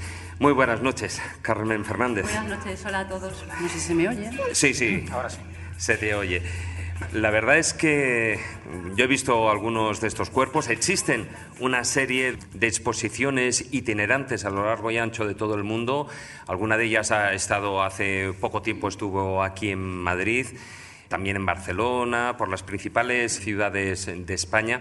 Pero en Berlín hay el museo, el grande, con las condiciones, con todo tipo de explicaciones, y que cuanto menos tiene que quitar el hipo. Sí, porque además es bastante grande. Consiguió un buen espacio, 1.200 metros cuadrados, para meter todos esos cuerpos humanos que decías. Yo me voy a remontar un poco atrás porque me parecía un poco heavy empezar directamente con un descerebrado hacia la primera imagen, después de todas las preciosas fotos de objetos bonitos de los museos que han ido comentando ya mis compañeros del programa. Sí, sobre todo el de tortura. Ay, ese molaba. ¿Verdad que sí? No, yo le iba a centrar un poco, porque claro, a lo mejor pensamos en el tema de la anatomía o de las autopsias como algo reciente, pero la realidad es que yo creo que debe ser de lo más cercano al hombre ya desde la prehistoria, porque tú te hacías una herida en aquella época, imagínate cómo sería, o diseccionabas a la caza, con lo cual el cuerpo de los animales lo tenías que conocer perfectamente. Los órganos internos no sabías cómo funcionaban, pero ahí estaban, efectivamente, porque los veías. El conocimiento ya de anatomía desde la época de Mesopotamia y Egipto, que tanto me gusta a mí Mesopotamia y Egipto, a vosotros, los raritos, en sus papiros o en las tablillas, además de todos esos ritos y conjuros mágicos que ellos usaban, porque a fin de cuentas pensaban que era todo un castigo divino, no la enfermedad, también demostraban ese gran conocimiento que tenían, ¿no?, de cirugía. Pero ya es en la Edad Media donde empieza esto a avanzar. Siempre, y después lo diré, empezando con Galeno, claro, y llegando al Renacimiento, y por eso está esa primera imagen, Juan Ignacio, me las vas a ir pasando al toque porque voy a ir hablando sobre ellas. con los artistas del Renacimiento, ¿no? Los artistas del Renacimiento querían representar el cuerpo humano del modo más bello posible. Bueno, podemos pensar también en los griegos y en sus esculturas, ¿no? Pero para ellos ese modo de representar la belleza implicaba que tenían que conocer bien cómo funcionaba el cuerpo humano, con lo cual muchos se dedicaron también a hacer lo que ahora llamaríamos autopsias o al menos a diseccionar cadáveres para conocer bien a esos hombres o mujeres a los que estaban representando. Y el artista más famoso, yo creo, de la época sería Leonardo da Vinci. La verdad es que si no los conocéis, os recomiendo buscar todos los dibujos de anatomía que hizo Leonardo. Se conservan en la biblioteca del Palacio de Windsor, de Su Graciosa Majestad. No sé si podemos ir por allí a verlos, lo dudo mucho. Bueno, es pero cuestión creo que de plantear una excursión, ¿no? Han hecho alguna vez alguna exposición con esos dibujos y yo tengo la suerte de tener el catálogo de esa exposición y son realmente magníficos, como podéis ir viendo en las imágenes. Denotan no solo la belleza y el arte de Leonardo, lo bien que dibujaba, sino un montón de conocimientos sobre ellos. Aquí representa extensiones de los músculos, que los conocía perfectamente, o flexiones de pies y brazos. El corazón le faltó conocer la circulación sanguínea, pero todo lo demás lo tenía ahí perfectamente representado. Se dio cuenta de que el corazón era un músculo y veía cómo funcionaba el bombeo y las diferentes partes del corazón. Todo esto, os decía, viene un poco apoyado en la medicina que se conocía en la época, que era la de Galeno, pero a partir de ahí se fue avanzando y llegó Andrea Vesalio. Ese es el otro tratado de anatomía, yo creo, más conocido, el de Humani Corporis Fabrica. Andrea Vesalio hace un pedazo de libro en el que muestra el sistema esquelético, como veis aquí, el sistema muscular que hay en otras imágenes, preciosas imágenes de cerebros con todas las venas y la membrana que cubre el cerebro. Él empezó a hacer autopsias y de ahí el gran conocimiento que tiene. Y llegamos al presente y a este hombre, qué bien lo has pronunciado, David, en Gunther alemán, ¿eh? von Hagens. Sí. De la familia von Hagens. Hombre, de los Hagens de toda De la toda vida. la vida, ¿verdad? Pues este señor, en 1977, en la Universidad de Heidelberg, donde él estaba, entiendo, estudiando medicina, inventó el método que llamó plastinación. Lo inventa como un método para conservar el material biológico y poder tenerlo expuesto pues, en esos gabinetes de curiosidades, a lo mejor de la propia Facultad de Medicina o en hospitales y demás, para que los estudiantes también pudieran ver cómo es exactamente el cuerpo humano por dentro. Es un procedimiento que tiene varias etapas. Primero lo que tienes que hacer es conseguir que el cuerpo no se te corrompa, que no se descomponga. Entonces, en un primer paso lo que hace es embalsamarlo. Inyectan formalina a través de las arterias y con eso matas a todas las bacterias y detienes la descomposición. Y de ahí le quitan la piel, le quitan el tejido graso y le quitan el tejido conectivo para que tú puedas ver ya las estructuras anatómicas, digamos, individuales. A continuación tienes que deshidratarlo, eliminar el agua y eliminar la grasa corporal que te haya quedado. Para ello los bañan en acetona. Con eso se seca, eliminas el agua y consigues eliminar también las grasas que son solubles. Y después viene el paso importante, que es sumergir esos cuerpos en una disolución de polímeros de diferente material, puede ser silicona o algún poliéster, y aplicarles vacío. Con eso eliminas la acetona del paso anterior, ayudas a que el polímero entre bien en las células y consigues que impregnándolas perfectamente se conserven. Y a partir de ahí, pues ya depende un poco de lo que quieras hacer con esos tejidos, porque lo que puedes hacer es simplemente querer diseccionar un órgano, por ejemplo un cerebro, y cortarlo en rodajas. Bueno, pues entonces lo congelan y hacen los cortes como si fuera, yo qué sé, el chope del supermercado, sí, más o menos. O puedes hacer lo que hace él y lo que tú decías al principio. Que es de resultados increíbles. Que es conservar el cuerpo completo y colocarlo en la postura deseada. Yo creo que aquí llega un poco el dilema o la polémica tanto del museo en sí como de esas exposiciones itinerantes de las que tú hablabas, porque es bastante curioso el modo de exponerlos. Sí, porque fijaros, si precisamente esto no deja de ser un proceso, lo que es la evolución de lo que serían los procesos de momificación. Él lo ha llevado pues al extremo de la perfección. No sé si del conservadurismo, es decir, si con estas técnicas, con la plastinación, logrará lo que lograron los antiguos egipcios, que realmente estos cuerpos plastinados sigan existiendo dentro de 4.000 años. Pero la realidad es que a fecha de hoy, y como os irá explicando Carmen y lo que veréis en las imágenes, el resultado es increíble. Desde luego, yo creo que se conservan bastante bien, porque de hecho es uno de los métodos mejores para preservar el material biológico. No tienes que hacerle unos cuidados especiales más que no exponerlos a la luz directa del sol y tenerlos guardados en alguna vitrina.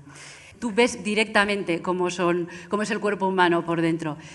Tiene la polémica adicional de que él no deja los cuerpos rígidos, verticales y quietos, como en una vitrina salía, creo que antes, una imagen del Museo de San Isidro, donde también se veía uno de los cuerpos, sino que él los dispone en posturas un poco más artísticas.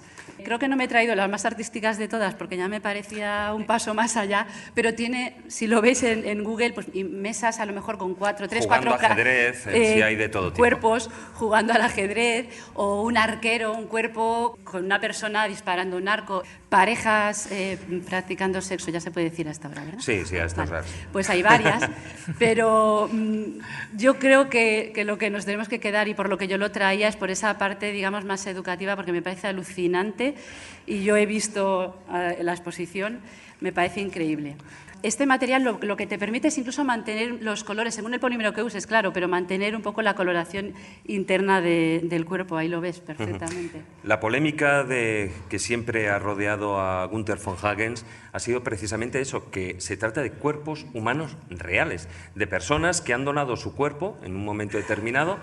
Muchos de ellos son jóvenes, o sea, están por debajo de los 40 años, y que han donado su cuerpo pues, a consecuencia de una grave enfermedad o de un accidente para que hicieran este tipo de figuras.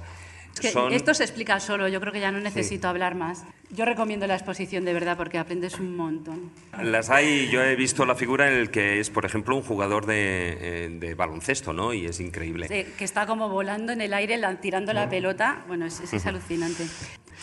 Pues muchas gracias, Carmen. Conocer el cuerpo. A vosotros.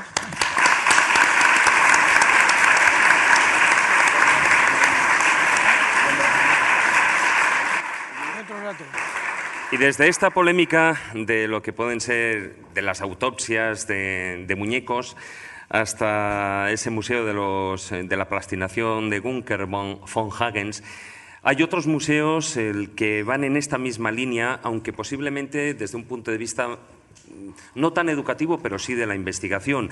Muy buenas noches, Israel Espino. Muy buenas noches, compañeros. Porque los museos que nos traes tú hoy están muy cercanos a esto, pero están más destinados a lo que podía ser la medicina forense o la patología. Sí, de hecho comenzaron como museos de medicina para los propios estudiantes de medicina y luego para los propios miembros de la comunidad científica, pero tuvieron tanto éxito que se empezó a cobrar entrada y de hecho es ahora mismo una de las principales fuentes económicas del lugar donde se encuentran. Que están en Bangkok. En Bangkok, efectivamente. Ahí te has ido a la vuelta a la esquina. Es que sí, además, por si alguien va este fin de semana por allí, es para comentaros un poco cómo se llega, porque yo me perdí. No van a llegar a Bangkok, sino en llegar al museo. Porque, claro, el museo se encuentra en el Hospital Sirirak de Bangkok. ¿Vale? Primero tienes que cruzar, irte de la parte más conocida de Bangkok, cruzar el río Chao Phraya, en una barcaza. Atraviesas un mercado de estos enormes en los que te pierdes, lleno de comida, te la compras toda, que es lo que hice yo, y una vez que vas con el estómago lleno, luego lo vomitarás cuando llegues al Cuando lugar. llegues al museo, ¿no? Claro, yo le pregunté a un policía que me encontré dónde se encontraba este museo y él, dado mi perfecto tailandés, me indicó dónde estaba, pero claro, se ve que no me expliqué muy bien, tuve algún fallo de pronunciación, porque me mandó a la Facultad de Medicina, pero es curioso porque allí también había otro museo, que es al que va mucha gente confundida. Y este sí es un museo también de medicina, de anatomía, de trastornos y de patologías, pero en el que lo primero que te encuentras es una facultad antigua, empiezas a subir unas escaleras viejas, con unos retratos de gente muy rara, y de pronto llegas a la segunda planta, ves el cartel que pone en tailandés, en inglés, museo, entras y yo lo primero que vi fue a un niño flotando en formol con dos cabezas y al lado un muñequito de estos como de los huevos Kinder, pequeñito. Y pensé, digo, pues algún niño que ha estado aquí se ha dejado el muñeco, pero pensé, qué sitio más raro para traer a un niño, claro. Y sobre todo para traer un huevo Kinder. También, sí. Entonces ya entré un poco más y ya me veo una sala entera, y te digo, además es súper oscura, muy tétrica, y todo eran anaqueres llenos de tarros de fórmula, algunos enormes, porque en algunos había niños hasta de 6 y 7 años con deformidades, con macrocefalia y flotando. Y entonces me di cuenta que todos, sobre todo los niños, tenían encima o debajo muñecos, sobre todo muchos incluso todavía con su plástico. Entonces me di cuenta que es que se los llevaban. O sea, la gente, los estudiantes de medicina que iban allí a estudiar y a sacar apuntes de las malformaciones, llevaban a esos niños muñecos para que sus espíritus estuviesen contentos y estuviesen tranquilos. Y llegaba un momento en que era toda la sala llena de muñequitos, y no sé qué te daba más yuyu, si los muñequitos o los niños que estaban allí. Pero claro, yo noté ahí que eso no era lo que estaba buscando, porque era morboso, pero no tanto como lo que yo quería. Y claro, yo había oído que había un museo, que le llamaban el Museo de la Muerte, de hecho, donde están en vivo, todos los tipos de muerte, o casi todos, los muertos por accidente, pero además no plastificados, sino de verdad. Entonces yo vi que ahí no cabía y salí, pregunté, afiné más mi tailandés, y a ella me dijeron, claro, el que estás tú buscando... O sea, está señalaste en un mapa, ¿no? No, porque no sabía dónde estaba. No te crees que yo sepa tailandés. Soy una caja de sorpresa, David.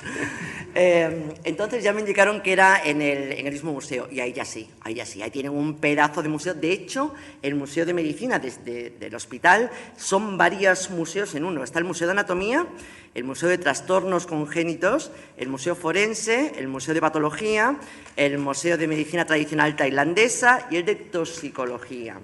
Y ahí está una de las piezas que yo quería ver, que era un señor momificado en una vitrina, que es un señor, el nombre, si me permitís, a pesar de mi perfecto tailandés, voy a leerlo porque es un poco complicado, ¿vale?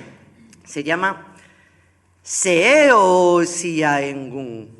Uy, qué bien te ha quedado. Creo que lo he pronunciado bien. Sí, no seré yo quien te diga lo contrario. Fernando se ríe porque lo he visto antes y me ha dicho que parecía la onomatopeya de un orgasmo. Bien, este señor, de nombre tan simpático, fue uno de los mayores asesinos en serie de los años 50. Él era chino, pero vivía en Tailandia y se dedicaba... Sí, estamos viendo uno de los chavales, de los críos del primer museo. El señor este, como os decía, fue uno de los mayores asesinos en serie, porque es que además secuestraba a los niños, cogía siempre a niños, los torturaba, los asesinaba y luego se los comía.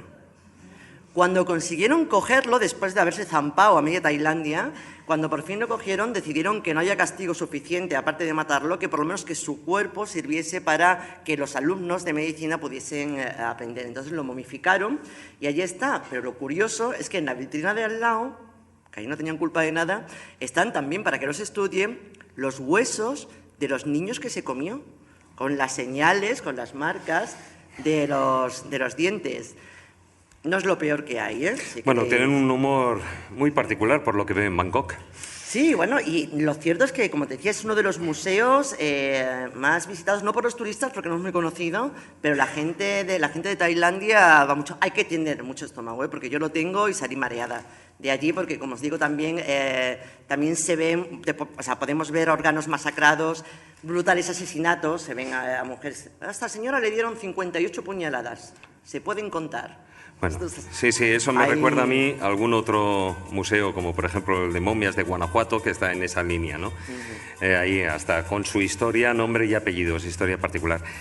Bueno, pues muchas gracias, aunque según tengo entendido tienes pensado irte ahora a otros museos por ahí, por los nortes. Sí, pero este es más bonito. Me voy ahora a Finlandia, concretamente. Fíjate, poniendo los dientes largos, ¿no? A Tampere, pero para pasar calor, sí. Sí. Y me voy a ver, Tampere es tercera ciudad de Finlandia, así muy rapidito, y yo creo que es la ciudad con más museos tontos que he visto en mi vida.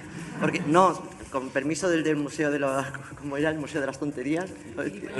Ya no quería decir gilipolleces, pero no. Vale. Hasta ahora. Bueno, pues este tiene el museo de los sellos postales, el museo de Lenin, el museo mineral, el museo del trabajo industrial, tócate las narices, el museo de los Moomins, que son unos bichos finlandeses, unos muñecos finlandeses, el museo de la Policía Nacional y el museo que voy a ver, que es el museo de los espías, que ahí tiene, o sea, te cuentan desde los primeros espías de la historia de la humanidad.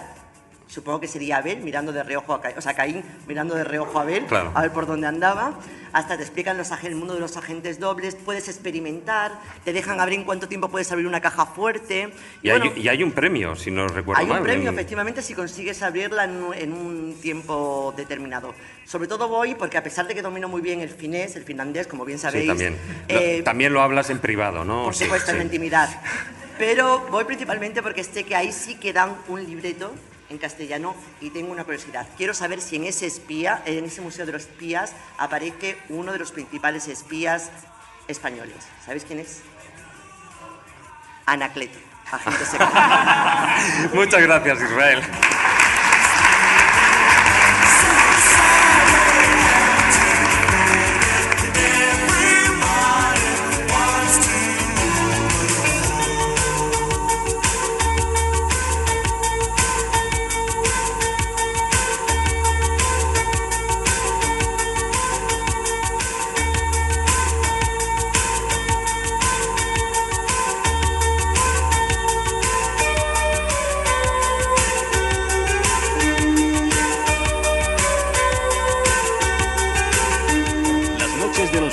De Radio 4G se llenan de relatos increíbles. La escóbula de la brújula.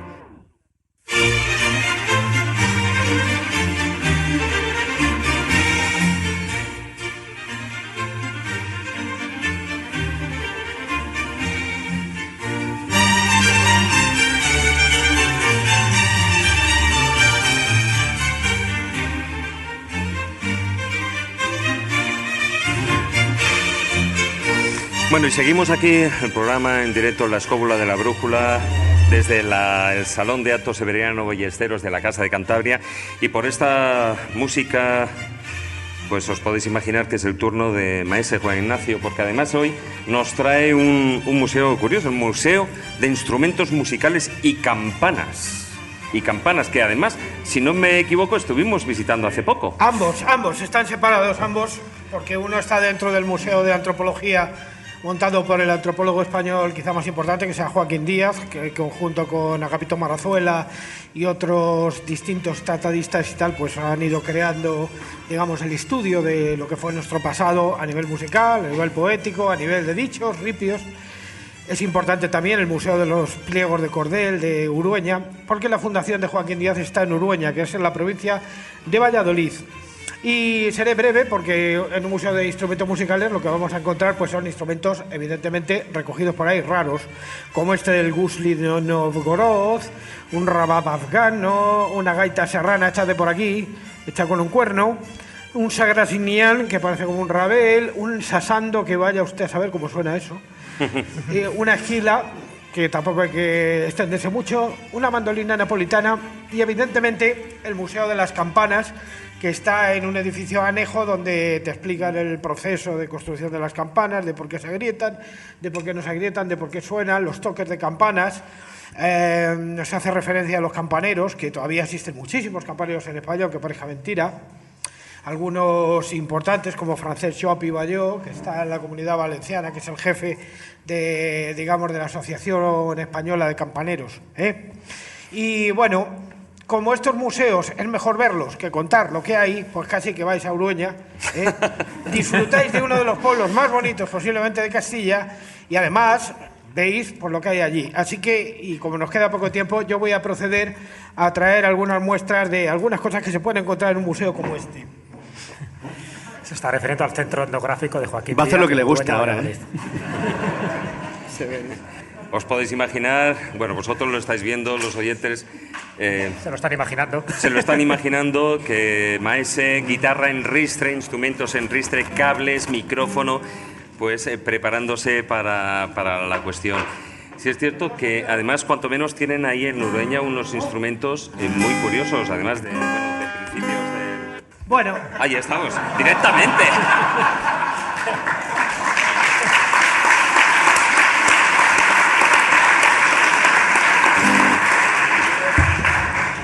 Vamos de lo antiguo a lo moderno, vamos con una vieja jarcha mozárabe recogida en el Museo de Urueña y además cantada por Joaquín Díaz y por otros tratadistas.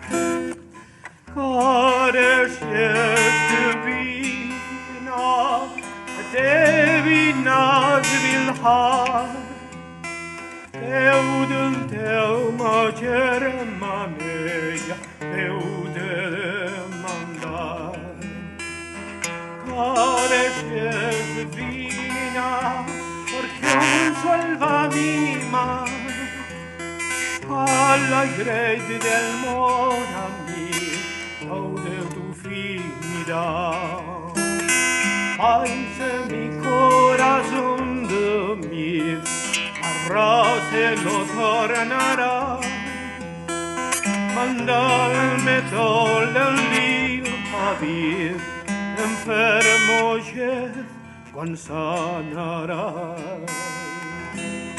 Aquí nos hemos ido hasta el siglo IX y ahora nos vamos a ir un poquito al Renacimiento, con un tema importante del Renacimiento, además, que incluso ha llegado hasta nuestros días bastante noblemente. Ay, linda amiga, que no vuelvo a verte, cuerpo garrido que me lleva a la muerte.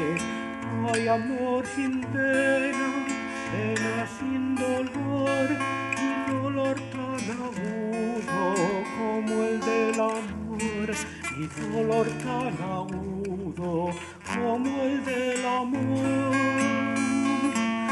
Ay, linda amiga, que no vuelvo a verte, cuerpo garrido que me lleva a la muerte.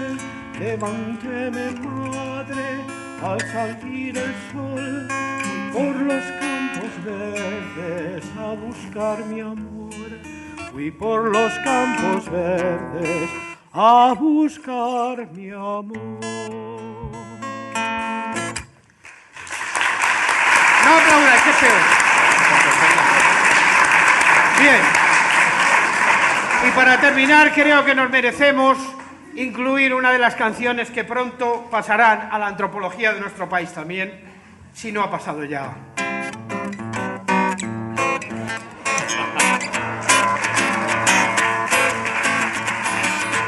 Quizás porque mi niñez sigue durmiendo en tu playa y escondido entre las cañas duerme mi primer amor. Llevo tu luz y color por donde quiera que vaya, rodado en tu arena. Cuando amor, fuegos y penas yo, en la tiempo del llanto eterno, perdido en mí y en mares, y antes irás a Estambul para que llenes de luz tus largas noches de invierno. Y a fuerza de desventura, cual más profunda y oscura, atardeceres rojos se acostumbraron mis ojos como el recodo al camino. Soy cantor, soy embustero, me gusta el fuego y el vino, tengo alma de marinero. ¿Qué voy a hacer si yo nací en el Mediterráneo? Nací en el Mediterráneo, nací en el Mediterráneo.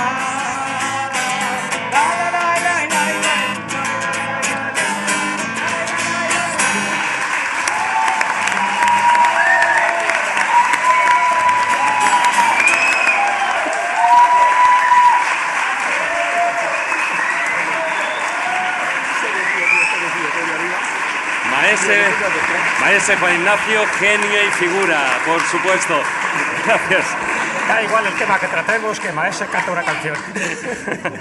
Bueno, y estamos hablando de estos museos. Nos vamos ahora a otro absolutamente curioso, y de esos que nuestra colaboradora va a denominar raros, raros, raros. Marta Samamed, muy buenas noches. Raros de cojones.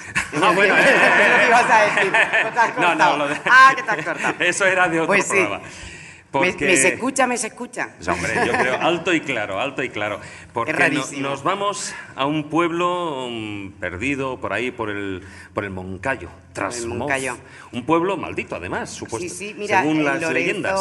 es verdad que estuvo hace poco en uno de los programas, él había estado en Trasmoz, contaba que efectivamente es un pueblo que es el único pueblo maldito de España, pero es que ya a nadie le interesa quitar la maldición porque atrae mucho turismo, es un pueblito muy pequeño, 40 habitantes, entonces claro, oye, tener ahí unas brujas y poder hacer una representación y tal, pues le va bien al pueblo, ¿no? Entonces seguirá maldito, supongo. Pero claro, la clave de esto es que, aún fíjate que a Lorenzo también se le pasó por alto y realmente es un museo que no conoce nadie, no está en internet, es un museo vivienda, es un poco lo que decía Maese al principio, ¿no? A alguien le da por empezar a recoger objetos, los mete dentro de su casa, hace una gran colección, unos lo tienen en su casa y otros lo abren al público. Bueno, el caso de este hombre es abrirlo al público. Pero claro, lo que flipa es que él recoge en escombreras los objetos, los recicla, es escultor, es artista, les da otra vida, pero casi todos los elementos los recicla en las traseras de los cementerios. De tal manera que os podéis imaginar lo que tiene en su casa, pues tiene cruces, tiene ahora ya 40 ataúdes limpitos y adecentados y en fin. Pero claro, es una casa extraña y particular porque en el piso de arriba ellos duermen y tiene su cocina. Y entonces llamas a la puerta y posiblemente no estén porque tiene otra casa en Sevilla, este escultor del que os hablo que se llama Luigi Maraez. Entonces tienes que avisar con tiempo, tienes que visitarlo. Estamos viendo, ¿verdad? Alguna... Bueno, sí, de esto os voy a hablar luego. Estamos viendo aquí algunas imágenes de lo que tiene. Tiene ciertos objetos que tienen bastante valor, pero lo que te crea es... Yo creo que es como un memento mori a lo bestia, porque también hay esqueletos. Entonces, a mí, fíjate que estoy acostumbrada al tema de los cementerios, a mí me sobrecogió, pero desde luego a los niños no. Y claro, porque los niños están libres de prejuicios. Entonces, peculiar creo que como pocos. Y ahora os contaré una cosa, porque este hombre llega a Trasmoz enamorado de Becker. Luigi Maraez, el escultor dueño y propietario de esta casa, es uno de los que ahora mismo está reivindicando más la memoria de Becker, posiblemente el segundo autor más leído después de Cervantes, pero que le tenemos ahí un poquito abandonado, ¿no? Estamos ahí con el punto romántico un poco soso a lo mejor, entonces no le tenemos en el lugar que deberíamos. Entonces este Luigi decide hacer una escultura para colocarlo a los pies del castillo, donde Becker se inspira para escribir sus cartas desde mi celda, porque Becker va allí hipotéticamente a curarse de una neumonía, aunque bueno, realmente tenía una enfermedad venérea que se ha ocultado durante muchos años, pues porque no era bonito, ¿no? Entonces él va allí, escribe estas cartas, se inspira en esta zona tan de brujas, tan de muerte, tan así, tan oscura, porque el Moncayo, Aragón, ya sabéis lo que es una zona árida. Y entonces Luigi decide hacer esta escultura. Y aquí viene la historia más beckeriana del mundo, porque esta escultura que veis, que no sé si veis, que no veis, pero ahora veréis, de Becker, ahora veis, él la hace al principio con el crowdfunding que fue muy pionero en eso, porque ahora estamos todos acostumbrados a hacerlo todo así como a cachitos, ¿no? Pero entonces no, claro, no consiguió un duro y tira él solo de su trabajo, consigue el dinero, la funde en bronce y Jesús sí que llegó a verla, ¿verdad? Sí, yo la vi, antes de que desapareciera. Bueno, antes de que desapareció, y desapareció de esta manera tan absurda, y es que llegaron unos robaperas, unos pobrecillos tirados, agarraron con la cadena, la arrastraron, se llevaron la escultura y detrás de unos matojos pues la hicieron una especie de autopsia brutal con una radial y entonces la hicieron 1000 trozos. La echaron a un coche, fueron por distintas chatarrerías vendiendo los trocitos que podían, ¿no? Pues aquí, pero claro, un poco pardillos, porque se quedaban con las facturas de donde vendían los trozos. Una cosa extraña, personajes. Y el caso es que, fijaos lo que les pasa, los tíos van por la carretera y de tanto ir de chatarra en chatarra, al final les sale ardiendo el coche. Muy español esto, y se van a coger un cubo de agua para apagarlo. Y llega la policía, se paran, los cogen, tal, no sé cuánto, les dicen que no, que con los extintores, y cuando abren el maletero se encuentran con media cabeza de Becker. Entonces, claro, la cosa fue que les agarraron rápido. Se ha subido. ¿Y el qué? Becker, ¿no? No, nosotros no hemos ido, se ha subido. Directamente.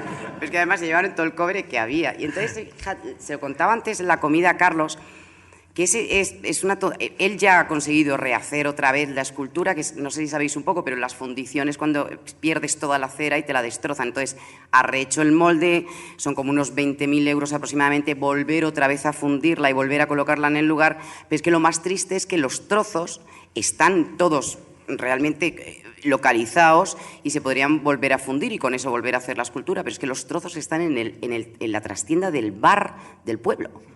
Entonces yo le decía a Carlos, bueno, vamos a ver qué podemos hacer para por lo menos recuperar los trozos. Se puede recuperar, no veo que sea muy complicado. Pero sea muy complicado. Y bueno, estas son las Otra cosa es que no sé si será útil para el escultor. Pero, sí, porque lo puede fundir en teoría y lo puede volver se puede recuperar. a aprovechar. O sea que esta es la historia de la escultura y de Becker y os recomiendo ir a este sitio extraño, es muy extraño, pero tiene su punto, desde luego, y desconocido es.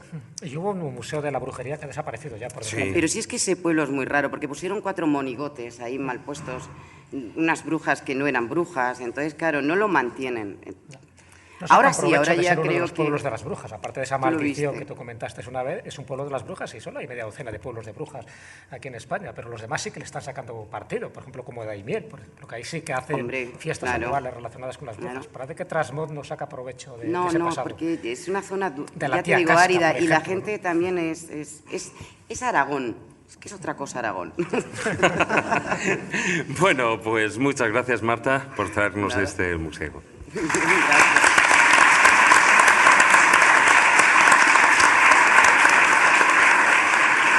Y si hablamos de un museo raro, como tú decías, no digas.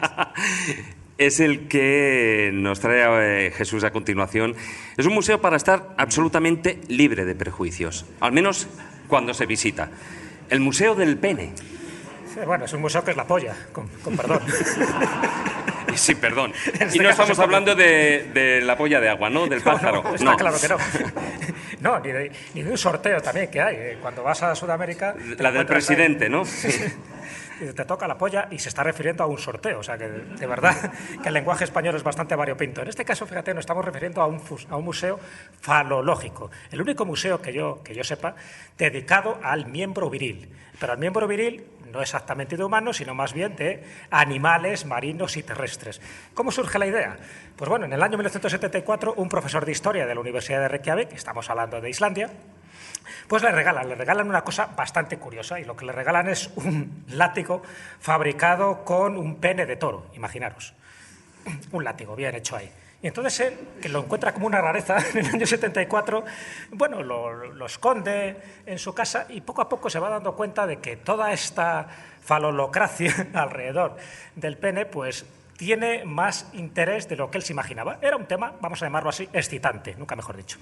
Así que poco a poco va recopilando más penes, en este caso de fauna autóctona de Islandia, tanto de animales terrestres como marinos, y llega a conseguir casi 300 ejemplares de ballenas, de focas, en fin, de distintos mamíferos. En el pueblo no tenía fama de raro, ¿no? No, bueno. Que también, por cierto, el profesor Sigurd Hartarson, mira que me gusta buscar nombres raros, ¿no? Sí, ya veo. Este profesor de historia, al final le fueron regalando cosas. Él inaugura el museo como tal en Reykjavik en el año 1997, luego a los pocos años va a la localidad de Húsavík, que está al norte de Islandia, y de nuevo en el 2011 pues vuelve a estar en Reykjavik este museo, donde podemos encontrar, ya digo, además de este tipo de penes curiosos, ¿no? De osos polares, de morsas, de delfines. Por cierto, el pene es giratorio, pero no me digáis que os explique cómo va la cosa. Buscarlo. Incluso hay penes también de ratoncitos de campo. Hay vitrinas, en fin, está, por supuesto, embalsamados, metidos en formol.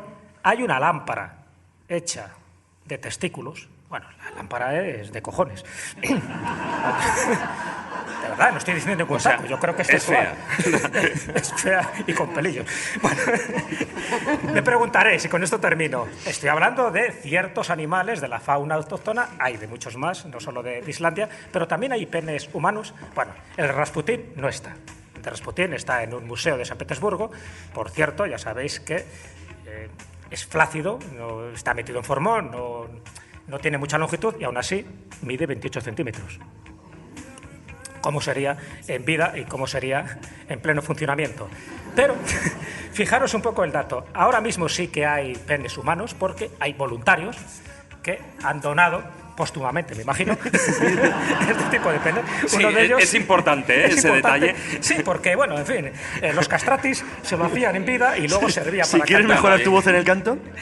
Paul Aronson, que es uno de los que primero donó, bueno, el primero, Paul Aronson, era un viejecito que dijo que cuando él cascara, pues que lo donaba, ¿no? Él cascó a los 95 años, tuvo que esperar bastante, y entonces allí que está su pene exhibido en una vitrina en formol, y a partir de ahí mucha más gente pues dice, bueno, pues oye, yo lo voy colocando porque también queda bonito, y dice, y una vez muerto, bueno, antes que se lo coman los gusanos, que lo disfruten los humanos, y en este caso, de Pues forma ahí visual. está, en un museo. Por tanto, casi 300 miembros viriles de distinto tamaño, incluido el del cachalote. Y forma. Y forma. El de cachalote, ¿sabes cuánto mide? Palmo arriba, palmo abajo. ¿Cuánto? 2 metros. 2 metros, ¿ves? Ahí es nada. Ahí es nada. También se puede ver, ahí está expuesto. Si alguien se quiere acercar por Islandia, que es un país frío, y quiere entrar en calor, que visite este museo. Muchas gracias.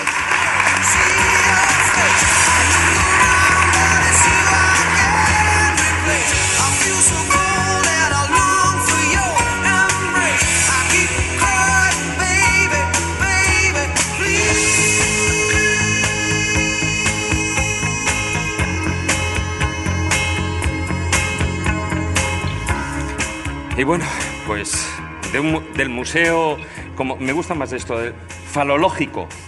El museo falológico. ¿Eso existe? ¿Sí? Sí, la palabra existe. Sí, sí. Pero tú desde el pene a secas y ya está. Sí, ya está, ¿no? Que la verdad es que queda mucho mejor. Pues nos vamos, no sé si por orden inverso o adverso, nos vamos a un museo muy curioso. Muy buenas noches, Miguel Salas. Buenas noches a todos.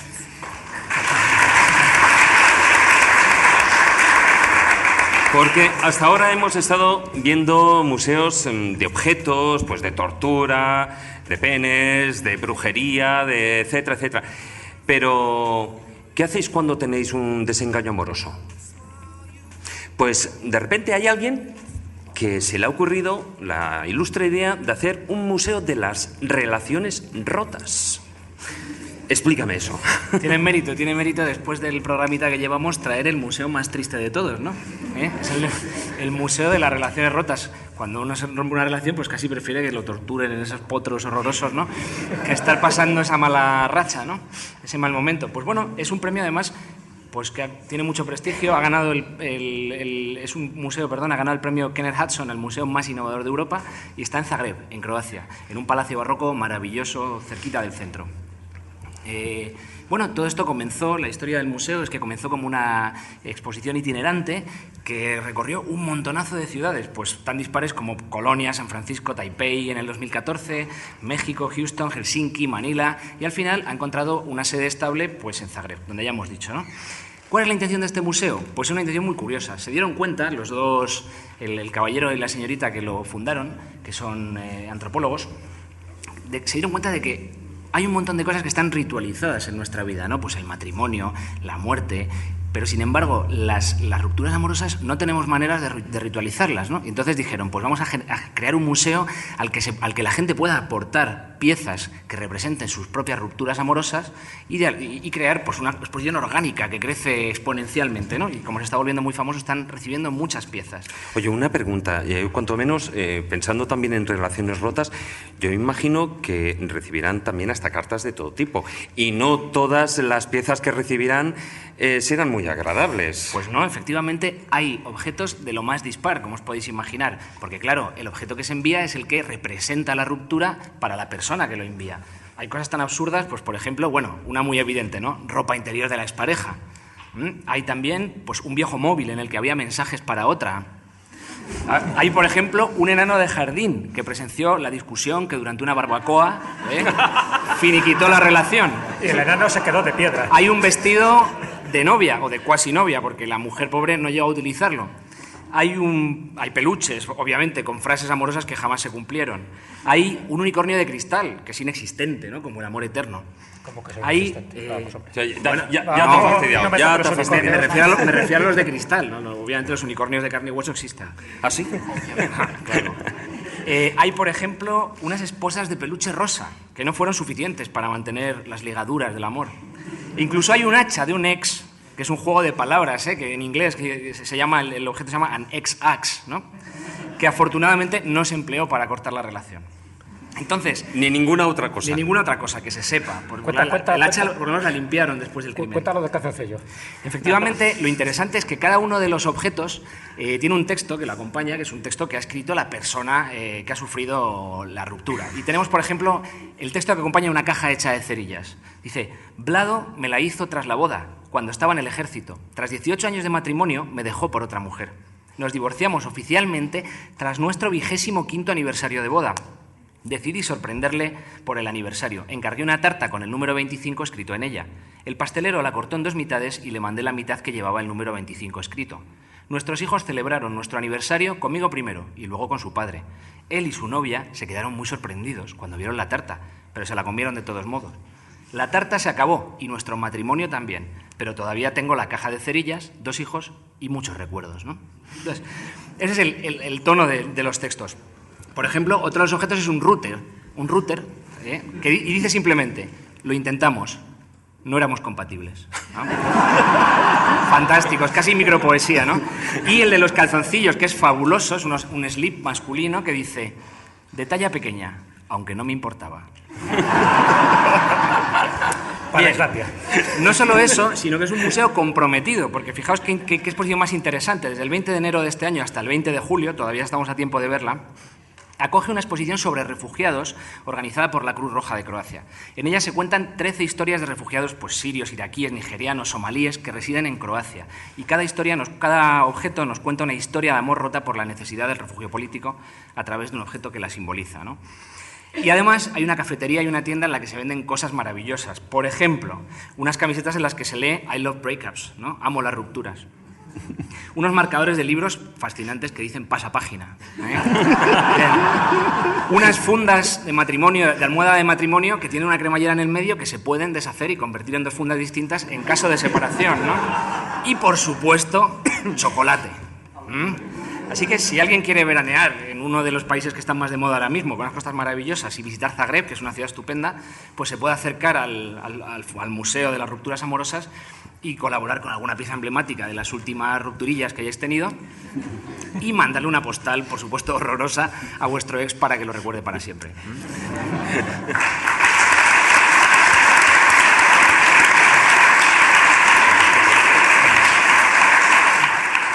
Bueno, ¿y qué sería de nuestro compañero Miguel Salas, el que siempre trae esos microrelatos, hablando precisamente de esas relaciones rotas, sin terminar lo que sería su intervención con ese relato breve sobre la ruptura? Una ruptura puñetera, como son todas, pero en particular esta más todavía. Vamos allá a escucharla.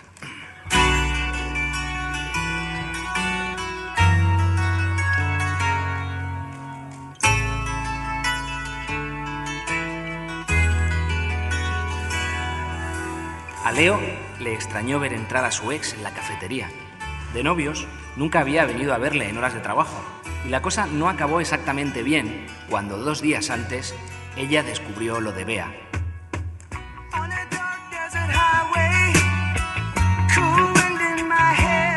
Tranqui, dijo ella, y torció la boca pintada de negro en una sonrisa un tanto tensa.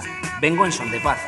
Él entornó los ojos, como si estuviera buscándole una grieta a su inesperada compostura. En serio, insistió ella, jugando con los pinchos de su muñequera. Pillarte con otra fue un palo, pero mejor así. No nos queremos y ahora tú te podrás dedicar a tus ordenadores y yo a mi magia negra. Siempre con esas cosas, Ana, dijo Leo. Ahora que puedo decírtelo, me ponías los pelos de punta. Te he traído un regalo, respondió ella. Te lo grabé ayer, de despedida. Leo tomó el CD que ella le tendía. Para encantar serpientes, leyó en la portada. ¿Qué soy, una víbora?, preguntó sin mirarla. Eso lo has dicho tú, respondió Ana. Leo sintió la campanilla de la puerta. Cuando levantó la vista, su ex ya no estaba allí.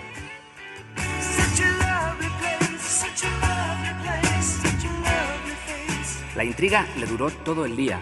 Deseaba tanto llegar a casa y escuchar el CD que al salir del trabajo cogió un taxi. En cuanto llegó, puso el disco en la cadena y una música inquietante, seductora, salió de los altavoces. De espaldas, colgando el abrigo en el perchero, Leo no pudo ver cómo los cables viejos y olvidados salían del cajón de los trastos con vaivén de cobra y se le acercaban reptando cargados del odio que había buscado sin éxito en el rostro de su ex. Sweet summer sweat, some dance to remember, some dance to forget. So I called up the captain, please bring me my wine. He said, we haven't had that. La escóbula de la brújula. La escóbula de la brújula.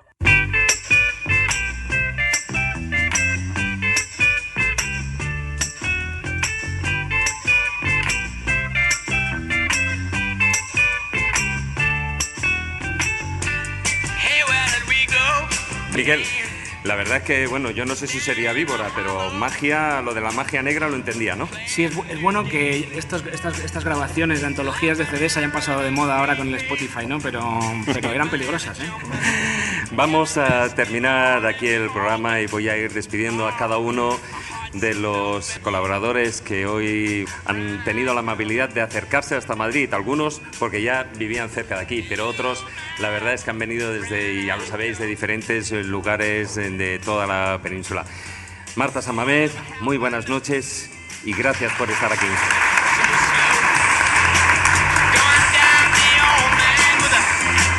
Miguel, muchas gracias. Gracias a vosotros, como siempre.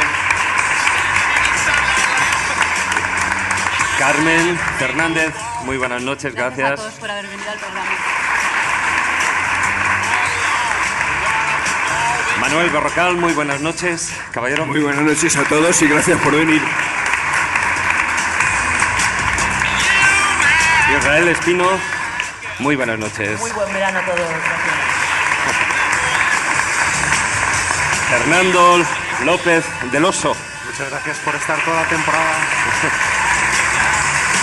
Y por supuesto, Guillermo Díaz, muy buenas noches. Yo me despido en escobulano. ¡Wow!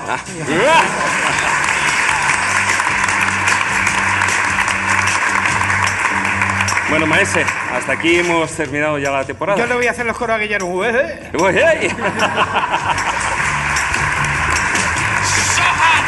Carlos, ¿a ti te gusta más aquello de sayonara? Sayonara. Sayonara, baby.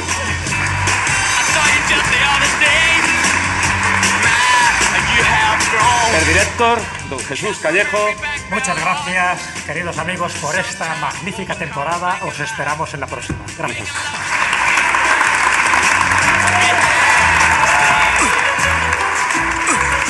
Bueno, y agradecer, por supuesto, también al gran Espi, Alberto Espinosa, que nos ha acompañado esta noche en la parte técnica.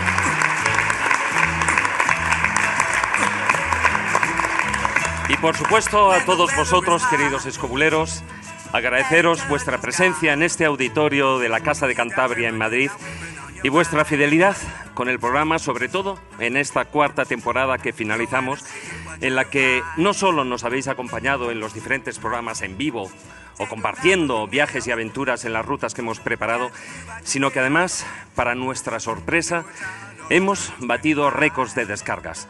A todos vosotros y a los que nos están escuchando por radio o podcast, muchas gracias de corazón. Nos sentimos tremendamente orgullosos de la ya gran familia escobulera. Desde el equipo, desde todo el equipo de la Escóbula de la Brújula, vaya el mayor de los aplausos para todos vosotros.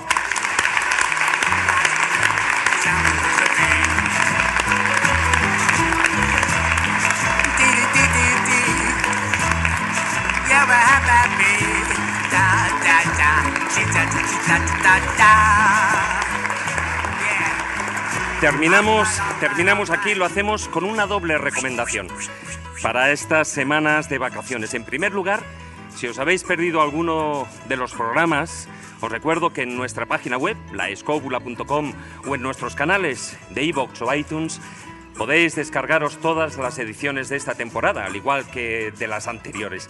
Y en segundo lugar, recomendaros que visitéis el canal de YouTube de los amigos de Divulgadores del Misterio, a quienes agradecemos desde aquí que hoy se hallen grabando este programa en vídeo para su canal en el que además podéis encontrar más de 500 grabaciones gratuitas y en alta definición de conferencias, entrevistas, presentaciones de libros y congresos, como por ejemplo todas las ponencias del Congreso de la España Mágica que tuvo lugar en Toledo.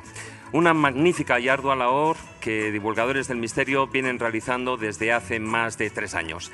Y bueno, y llegó el momento de la despedida. Amigos, os deseamos unas excelentes y provechosas vacaciones. Prometemos volver en unas semanas dispuestos a dar guerra a la ignorancia y al aburrimiento. Mientras tanto, ya lo sabéis, tratad de ser felices e ilustraos. Hasta la próxima, amigos. Take a laugh from here. Just do what you feel. Do it on or return to 25. You can make it go to the live.